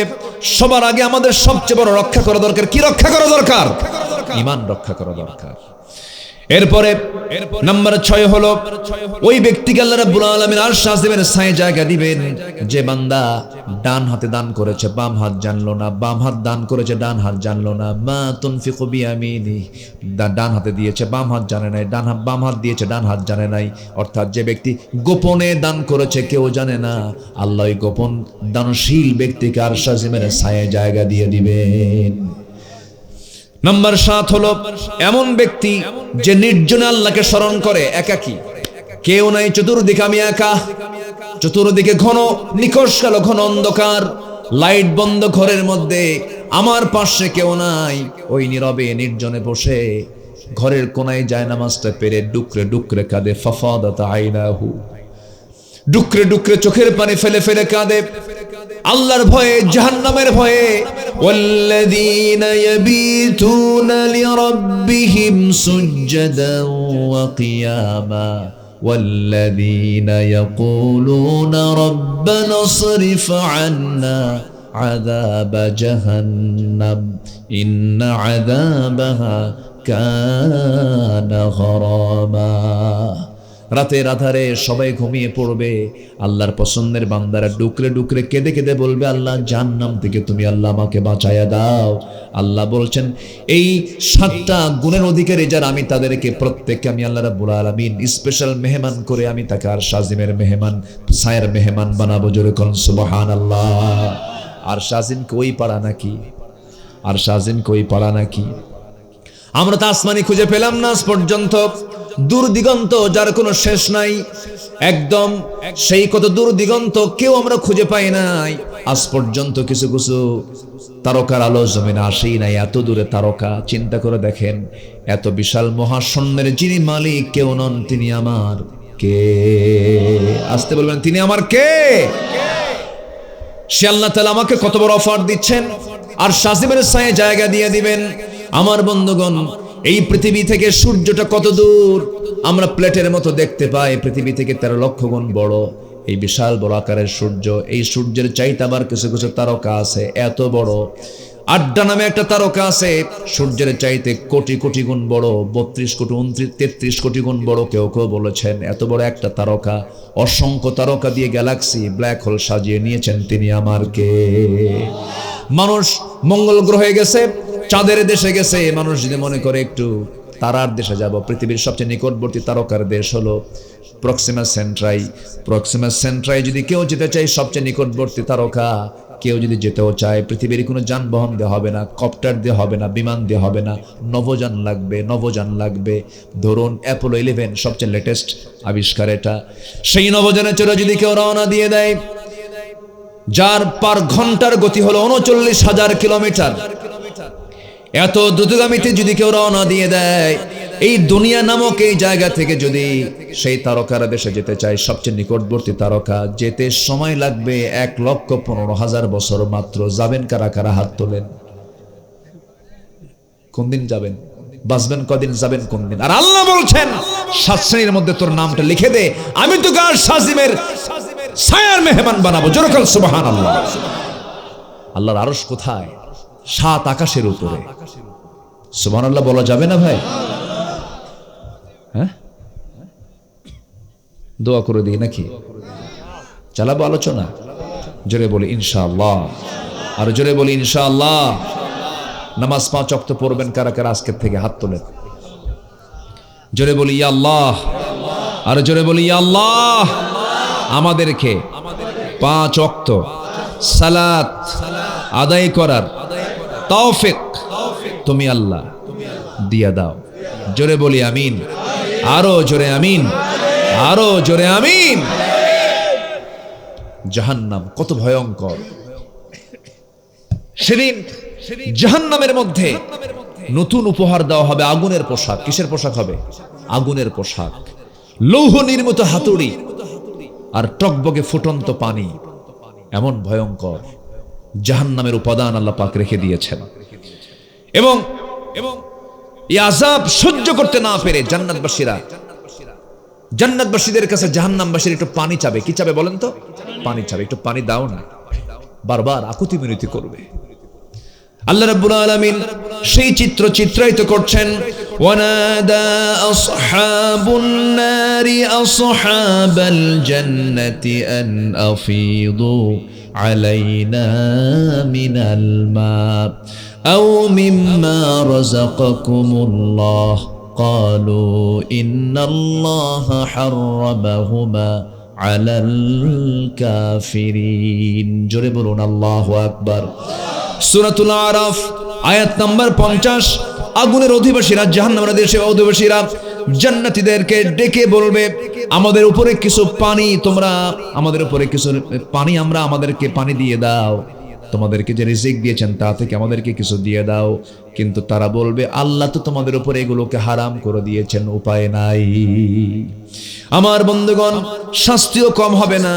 ইউখাফফাফু আন্না ইয়াওমান মিনাল আযাব।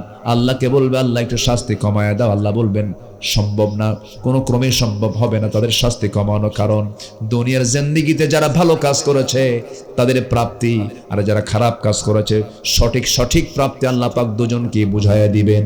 শাস্তিও কম দিবেন না, জান্নাতও ছোটখাটো দিবেন না। জোরে কোন সুবহানাল্লাহ। কে কে কে? আসতে বলবেন না কে? আল্লাহ রাব্বুল আলামিন বলেন, قالوا أولم تك تأتيكم رسلكم بالبينات قالوا بلى قالوا فادعوا وما دعاء الكافرين إلا في ضلال। জোরে বলুন আল্লাহু আকবার। শেষ পর্যন্ত তারা চিৎকার করবে আর বলবে, আর্তনাদ করে বলবে, রব্বানা আখরিজনা না'মাল সালিহান غير الذي كنا نعمل أولم نعمركم ما يتذكر فيه من تذكر وجاءكم النذير فذوقوا فما للظالمين من نصير। জোরে বলুন আল্লাহু আকবার। শাস্তি কমানো হবে না জালিমদের জন্য, কারণ দুনিয়াতে তারা জুলুম করেছে, অত্যাচার করেছে, হত্যা করেছে, খুন করেছে, মামলা দিয়েছে, বাবার হক নষ্ট করেছে, মায়ের হক নষ্ট করেছে, পিতামাতার হক নষ্ট করেছে। আমার বন্ধুগণ, এই সমস্ত অপরাধের সঙ্গে যারা সম্পৃক্ত থাকবে, যারা শিরিক করবে, কুফর করবে, বেদাত করবে, তাদেরকে ক্ষমা করবেন না এমন ওয়াদা করেছেন তিনি। আমার কে বলুন? কে কে কে? আমার রাসূল একদিন বলছেন, আলা উনাব্বিউকুম বিআকবারিল কাবাইর, আমি কি তোমাদেরকে বড় বড় গুনার কথা বলবো? হুজুর আপনি বলুন। 3টা গুনার কথা বললেন। 1 নাম্বার হচ্ছে আল ইশরাকু বিল্লাহ, আল্লাহর সঙ্গে শিরিক করা। শিরিক কি নাই আমার দেশে? আসতে বলুন, শিরিক কি নাই? এটা কার দেওয়া? এটা কার বিধান? এর মধ্যে কি বিচার আছে? আইন আছে? চুরির বিধান, ডাকাতের বিধান, খুনের বিধান আছে কিনা বলেন? আমার দেশে যে আইন চলে সেটা কি কোরআন দিয়ে চলে? কারটা দিয়ে চলে? আল্লাহর না মানুষেরটা? মানুষেরটা দিয়ে চলে। মানুষেরটা দিয়ে চলতেছে, কিন্তু আমি মানুষের আইনকে পছন্দ করি না, আল্লাহ মাফ করতে পারেন। মানুষের আইনকে আমি বিশ্বাস করি না, আল্লাহ মাফ করতে পারেন। কিন্তু যারা বলে এই দেশে কোরআনের বিধান চলবে না, সম্ভব না, শরীয়ত আইন মানি না, নতুন করে ঈমান আনতে হবে তাদেরকে, ঠিক কি না? নতুন করে ঈমান আনতে হবে। শিরক, মারাত্মক শিরক। কথা বলতে ভয় পাবো কেন? আমার টার্গেট হচ্ছে, আমার কথা হচ্ছে, আমার আল্লাহ যা বলেছেন হুবহু আপনার সামনে তাই ডেলিভারি করা। আমি আড়াল করব, আপনি কিয়ামতের দিন আমার বিরুদ্ধে মামলা দিবেন, আমাকেও কথা বলতেই হবে। কোনো কিছু আড়াল করলে আমাকে ধরবেন কে? আল্লাহ ধরবে। কষ্ট পাচ্ছেন মনে হয়? শিরক, এগুলো করা যাবে না। শনিবারে বাস কাটা যাবে না, এগুলো আছে না। সকালবেলা বাকি দেওয়া যাবে না। বৃষ্টির দিন বিয়ে করা যাবে না। বৃষ্টির দিন যে বিয়ে করবে সারা জীবন তার চোখের পানি ফুরাবে না। দেখছেন হাদিস? দেখেন, পাইছে যে কই আল্লাহ জানে। সম্মানিত ভাইয়েরা, সমস্ত শিরক থেকে আমাকে আপনাকে বাঁচতে হবে। সবাই রাজি আছেন তো ইনশাআল্লাহ? কোন দরবার আমাকে কিছু দেবে না। বাচ্চা কাচ্চা দেওয়ার মালিক কে? 80 বছর বয়সে ইব্রাহিমকে ইসমাইল উপহার দিয়েছেন কে? কোনো টেনশন নাই, বাচ্চা দেবেন আল্লাহ তাআলা। কোন দরবারে, কোন মাজারে গিয়ে সেজদা দেওয়ার দরকার নাই। মাজার আমাকে কিচ্ছু দেবে না। মাজার, ও যে কবরে শুয়ে আছে ও নিজেই বেকায় দেয়, ও আমার দিবে কি? মৃত ব্যক্তির কোনো শক্তি নাই, শক্তি সব কার? আল্লাহ। কষ্ট পেলেন? আমার দেশে এই রোগগুলো আছে। তাজা মানুষ পায় না টাকা, মরে আছে মানুষ, মাজার দেখা মাত্র ট্রাকের হেল্পার ড্রাইভারকে বলে, বস থামেন, সামনে মাজার। কসকসে 100 টাকার নোট মরা মানুষকে দিয়ে আসলো। ও কি খাবে? খাবে কি? ও কি খেতে পারবে? টাকা টাকা দরকার কি মরা মানুষের না জিন্দা মানুষের? জিন্দা মানুষের দরকার। বোঝে না, না বুঝে এই সমস্ত কাজগুলো করে।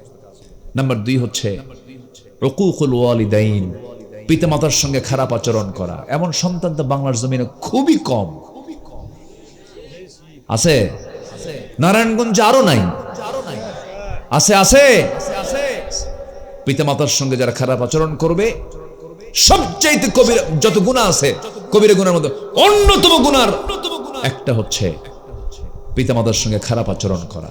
যখন আপনি সমাজে দেখবেন বড়দের প্রতি সম্মান শ্রদ্ধা, বাপ মা চাচা এদের প্রতি সম্মান শ্রদ্ধা যখন থাকবে না, ছোটদের প্রতি যখন স্নেহ থাকবে না, ভাববেন সমাজ ধ্বংসের একদম নিম্ন স্তরে চলে গেছে। আমরা কি সেই সমাজে আছে কিনা বলেন? কেউ কাউকে দাম দেয়? আগের যুগে একটা মুরব্বী যদি ভুলও একটা কথা বলতো, বলে ফেলতো, মুরব্বীর মুখ থেকে যখন বের হয়ে গেছে আমরা তাই মানলাম। মুরব্বীকে সম্মান করেছে যতদিন এই জাতির মধ্যে শান্তি ছিল।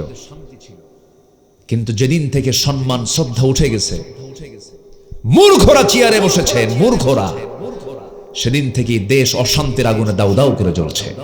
ঠিক কিনা? ধমকায়, মুরব্বীকে ধমকায়, বাপ মাকে ভাত দেয় না। গাজীপুরে বৃদ্ধাশ্রম গড়ে উঠেছে, লজ্জার বিষয় এটা। বৃদ্ধাশ্রম গড়ে উঠবে হলো ইউরোপ আমেরিকায়, তাদের বাবার কোনো পরিচয় নাই। যে দেশে বাবার পরিচয় আছে সে বাবা কখনো বৃদ্ধাশ্রমে থাকতে পারে না। এটা লজ্জার বিষয় আমাদের। বাপ মা কি বৃদ্ধাশ্রমে থাকবে না নিজের ঘরে থাকবে? নিজের ঘরে। কোন ঘরে? নিজের ঘরের কোন ঘর? সিঁড়ির তলে। সিঁড়ির তলে। এমনও বাবা, এমনও সন্তান আছে বাপ মাকে সিঁড়ির তলে রাখে। আছে কিনা বলেন? আছে কিনা বলেন? বাপ মা সিঁড়ির তলে থাকবে কেন? বাপ মা থাকবেন মাস্টার বেডে। কি বেডে? মাস্টার বেড, বুঝতেছেন তো? মাস্টার বেড, যেটা মূল মাস্টার বেড, সেই মাস্টার বেডে বাপ মাকে রাখতে হবে। বাপ মা বুড়ো হয়ে গেলে কি স্মার্ট বেশি হয় না শিশু বেশি হয়? স্মার্ট থাকে না শিশু হয়ে যায়? শিশু। আপনি শিশু ছিলেন না? কে কে করে কাঁদছেন, একদম গোটা পেন ভরা পায়খানা করেছেন, গোটা রাত চলে গেছে, মার ঘুম হয় নাই, কে কে করে কান্দে কুন্দে শেষ। মাকে আসার মারছে? ঠেকনা মারছে কি?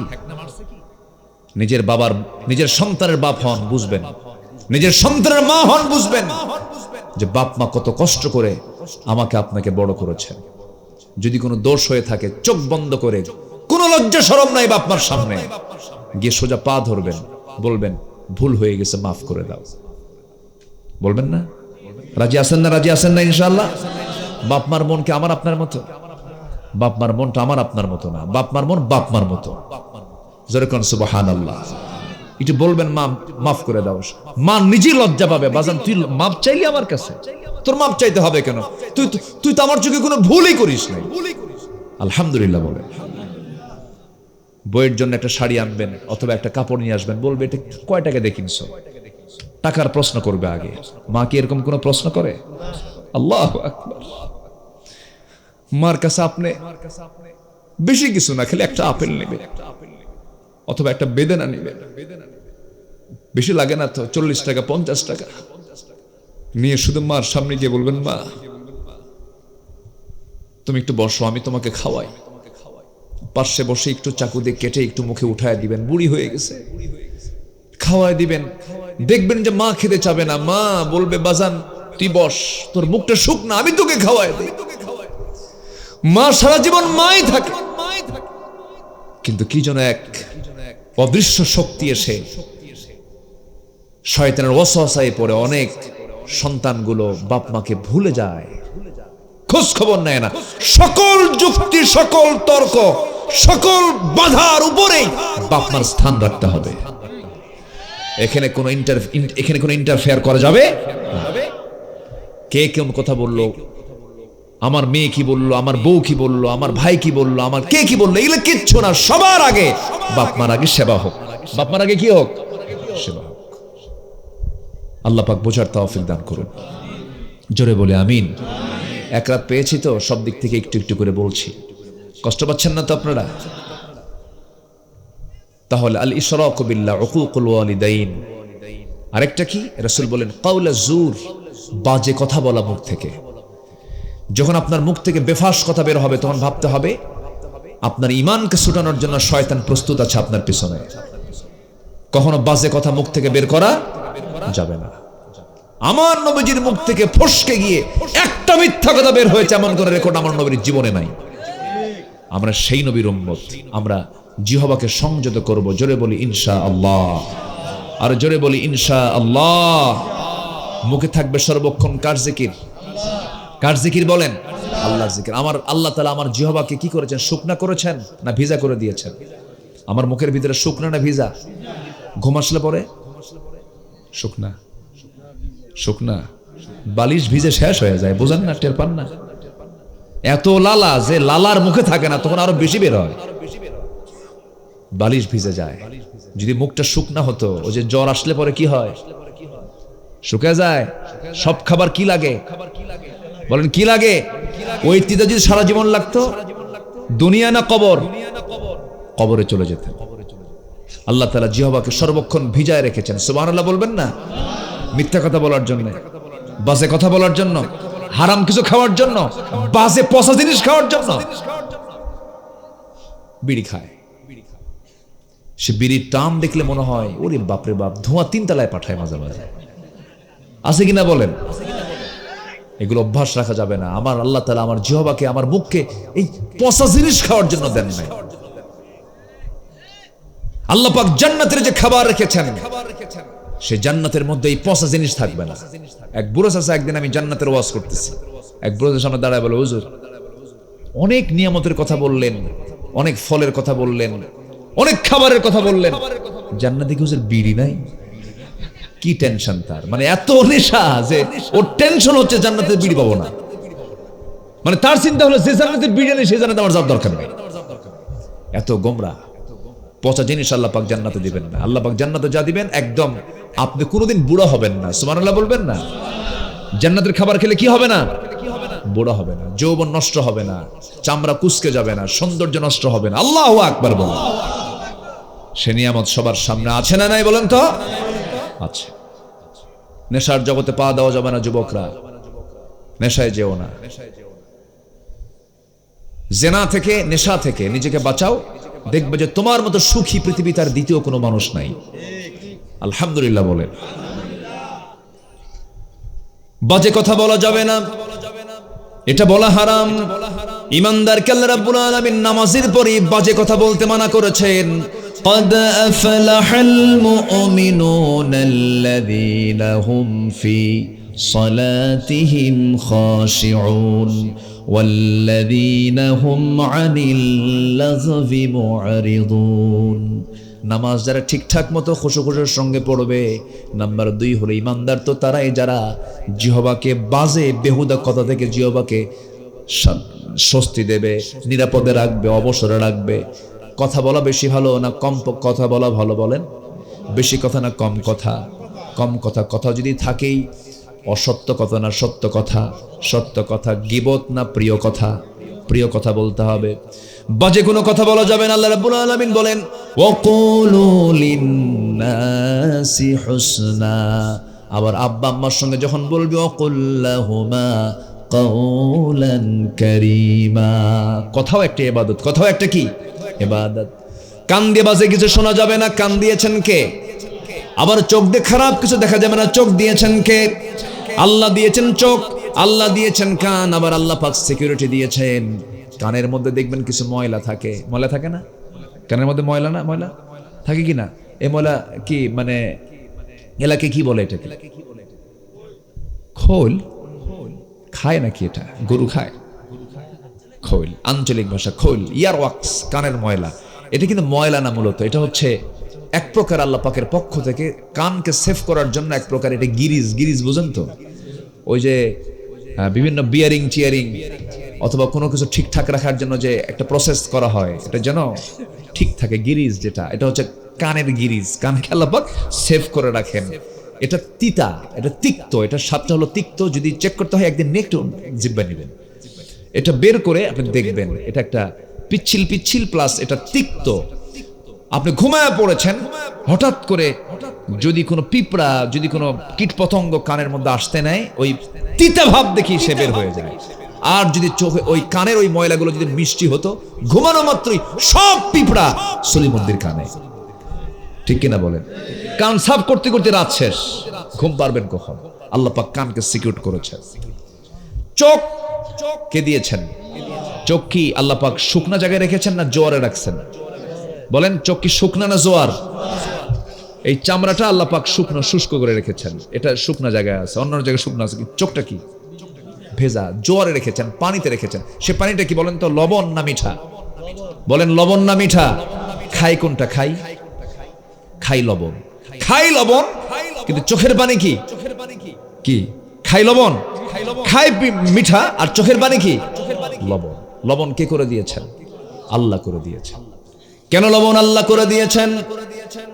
চোখের পানি যদি মিষ্টি হয়ে যেত, চোখের মধ্যে জীবাণু হয়ে যেত, সকল জীবাণুকে ধ্বংস করার জন্য আল্লাহ রাব্বুল আলামিন 24 ঘন্টা বান্দার চোখকে সেভ করার জন্য স্থায়ী মলমের বন্দোবস্ত, অয়েন্টমেন্টের বন্দোবস্ত আল্লাহ করে দিয়েছেন।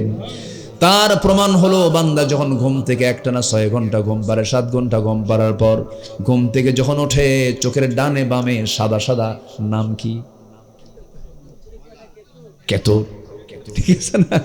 কিন্তু এটা কোনো কেতর নয়, এটা কোনো ময়লা নয়, এটা হলো চোখের মলম। আল্লাহ পাক চোখটাকে সেভ করে দিয়েছেন। বান্দা, এই চোখ দিয়ে খারাপ কিছু দেখবি না, খারাপ কিছু কখনো তুই চোখ দিয়ে অবলোকন করবি না। যা দেখবে এই চক্ষু দিয়া অন্যের বউ না নিজের বউ, দেখেন কিচ্ছু কয় না। অন্যের বউ না নিজের বউ? যার বউ নাই তা কি দেখবে? হ্যাঁ, দেখেন কিচ্ছু কয় না, চুপ করে বসে আছে।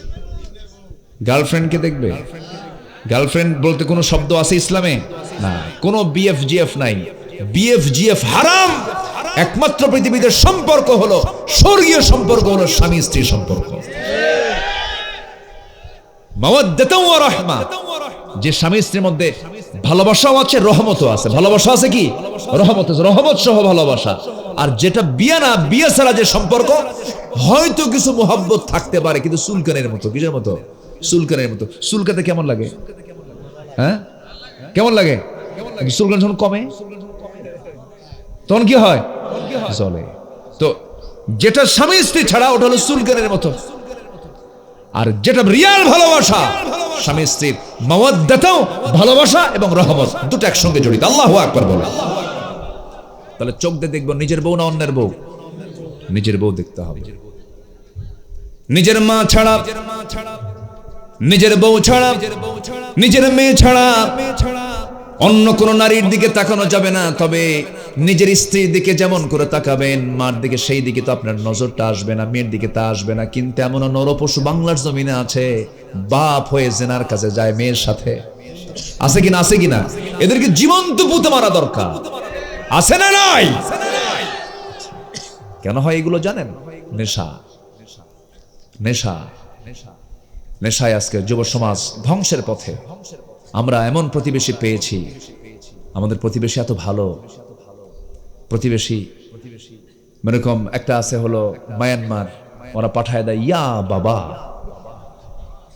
আবার ওই দিক থেকে ইন্ডিয়া পাঠায় দেয় ফাইন সিডিল, না এগুলো পাঠায় দেয়। এই হচ্ছে আমাদের প্রতিবেশী। এরা আমাদেরকে উন্নত করার জন্য এগুলো দিয়েছে। যুব সমাজকে কেমনে ধ্বংস করা যায়। যুব সমাজ সতর্ক থাকো, চরিত্র সুন্দর রাখো, আগামীর বাংলাদেশ তোমাদের হাতে উঠবে ইনশাআল্লাহ। তোমরাই পারবে সবকিছু করতে। আল্লাহ কবুল করুন, জোরে বলি আমিন। তাহলে মুখে কার জিকির থাকবে? বলেন, মুখে কার জিকির থাকবে? সবার বাড়িতে মা বোন আছে না নাই? মাহফিলে কি মা বোন আসছে? মাহফিলে মা বোন আসছে কি? বসে ওয়াজ শুনতেছে? মাশাআল্লাহ, বলি আলহামদুলিল্লাহ। আল্লাহ পাক মাদেরকে দিন মেনে চলার তৌফিক দিয়ে দাও। প্রতিটি মা হৃদয়ে ইসলাম ঢুকায় দাও। প্রতিটি মার মধ্যে পর্দাকে মহাব্বত করে দাও। প্রত্যেকটা মার ভিতরে সতীত্ব হেফাজত করার তৌফিক দিয়ে দাও। প্রত্যেকটা মার ভিতরে তুমি আল্লাহ সাংসারিক জীবনের বরকত নেওয়ার তৌফিক দিয়ে দাও। ঘরমুখী হৃদয় বানিয়ে দাও। কিছু কিছু মহিলা আছে ঘরমুখী না বাজারমুখী? আসতে ঘরমুখী না বাজারমুখী? বাজারমুখী হৃদয় থাকবে নারীর না পুরুষের? পুরুষ। পুরুষ থাকবে কি মুখী, আর নারী থাকবে কি মুখী? ঘরমুখী। এখন নারীরা হয়ে গেছে কি? বাজারমুখী। বউকে কয় তুই, স্বামীকে কয় তুই থাক আমি যাই। স্বামীকে থুইয়া, বাচ্চা একখান 1.5 বছর আছে, সেই 1.5 বছরের বাচ্চা স্বামীর কোলে দিয়ে বলে তুমি খাওয়াও, তুমি দুধ খাওয়াও, আমি যাই। মার্কেটে চলে যায় ঢং ঢং করে, মাথার চুলগুলো খুলে ফেলে, হাই হিল লাগায়া, সাইড একখান ভ্যানিটি ব্যাগ পরে, ঠোঁটটা লাল লিপস্টিক দিয়া ডেকোরেশন করে, তারপরে 2 গালে আটা ময়দা লাগায়া। কি ময়দা? আটা ময়দা লাগায়া চেহারার বিকৃতি করে আসল সুরত চেনাই যায় না। মানে ওর সুরতটা কি শয়তানও বোঝা কঠিন। এ আছে না নাই বলেন? নিজের চেহারার বিকৃতি কি করা জায়েজ? জায়েজ না। আমি যা না তা বুঝায় দেয়। চলে গেল মার্কেটে, ঢং ঢং করে গিয়ে মার্কেটে বসলো। বসে দোকানদারের সামনে ঠ্যাঙের উপরে ঠ্যাং তুলে দিয়ে বলে, ভাইয়া একটা শাড়ি দেখানো যাবে কি? আছে না নাই? আছে না নাই? শাড়ি একখান বের করে দোকানদার বের করে নিজের গায়ে লটকা দিয়ে বলে, আপা এই শাড়ি কিন্তু আপনাকে দারুণ মানাবে। ওটা আরেক বদমাইশ। এই সমস্ত নোংরামি করার সুযোগ আমরা আমাদের মা বোনদেরকে দেব না। জোরে বলি ইনশাআল্লাহ। আপনার স্ত্রীর সৌন্দর্য আপনি ভোগ করবেন। আপনার স্ত্রীকে আপনার সম্পদ না জাতীয় সম্পদ? কি স্ত্রী কি স্বামীর সম্পদ না জাতীয় সম্পদ? যারা বউকে নিজের বাড়িতে না রেখে, সৌন্দর্যগুলোকে নিজের চোখের সামনে না রেখে, যারা সমাজের চোখে ঘুরায় দেখায়, ওরা বউটাকে নিজের সম্পদ মনে, জাতীয় সম্পদ মনে করে। সব দেখ। রাগ করতেছেন নাকি আপনারা? কিছু কিছু যুবক আছে নতুন বিয়ে করে নতুন বউ R15 এর পিছনে তোলে। R15 না কি বলে, R15 পিছনের সিটে উঠায়। R15 এর সিট ক্যাপাসিটিটা কেমন, যে ড্রাইভার হয় সে হলো এত নিচে আন্ডারগ্রাউন্ডে থাকে। কই থাকে? আন্ডারগ্রাউন্ড। আর বউটা রাখে হলো একদম তিনতলায়। তিনতলায় রেখে হুন্ডার দোকানে গিয়ে বলে, যেদিক দিয়া ধোঁয়া বের হয় ওটার নাম কি, পাইপ, যেটা সাইলেন্সার পাইপ, ওটা খুলে ফেলো, আওয়াজ দরকার, কারণ আমি যে যাব দেখতে হবে তো সবাই। আউট করে দিল পাইপ। এবার বউটাকে পিছনে তুলে এমন টান মারলো, এক টানে কাঞ্চন ব্রিজ দেখা দিল। দেখো জাতি, আমার বউটা দেখতে কেমন, পিটাইয়া সোজা করা দরকার এই বেদকদেরকে। এরাই হলো দায়ুস। আমার আগের মেহমান বলেছেন, দায়ুসকে আল্লাহ পাক কিয়ামতের দিন তার দিকে নজরই দিবেন না। খুব সুন্দর আলোচনা তিনি করেছেন। ভাবতেছেন শুধু আপনি শুনছেন, আমিও শুনছি ওয়াজ, বসে বসে পাশে বসে বসে তার ওয়াজ আমি শুনেছি। ওয়াজ করতে গেলে ওয়াজ শোনার দরকার আছে না? ওয়াজ তো শুনতে হয়। তো যাই হোক, আল্লাহ তাআলা যা বলালেন আল্লাহ পাক আমল করার তৌফিক দান করুন। অনেক বিরক্ত করেছে আপনাদের। আমি এত লম্বা সময় এই বছরে মনে হয় আমি আলোচনা করিনি কোথাও। আজকে কেমনে যেন এত লম্বা সময় আমি কথা বললাম। যতটুকু হয়েছে আমরা আমল করব ইনশাআল্লাহ। ইনশাআল্লাহ বলি, সবাই নামাজের মতো করে বসি।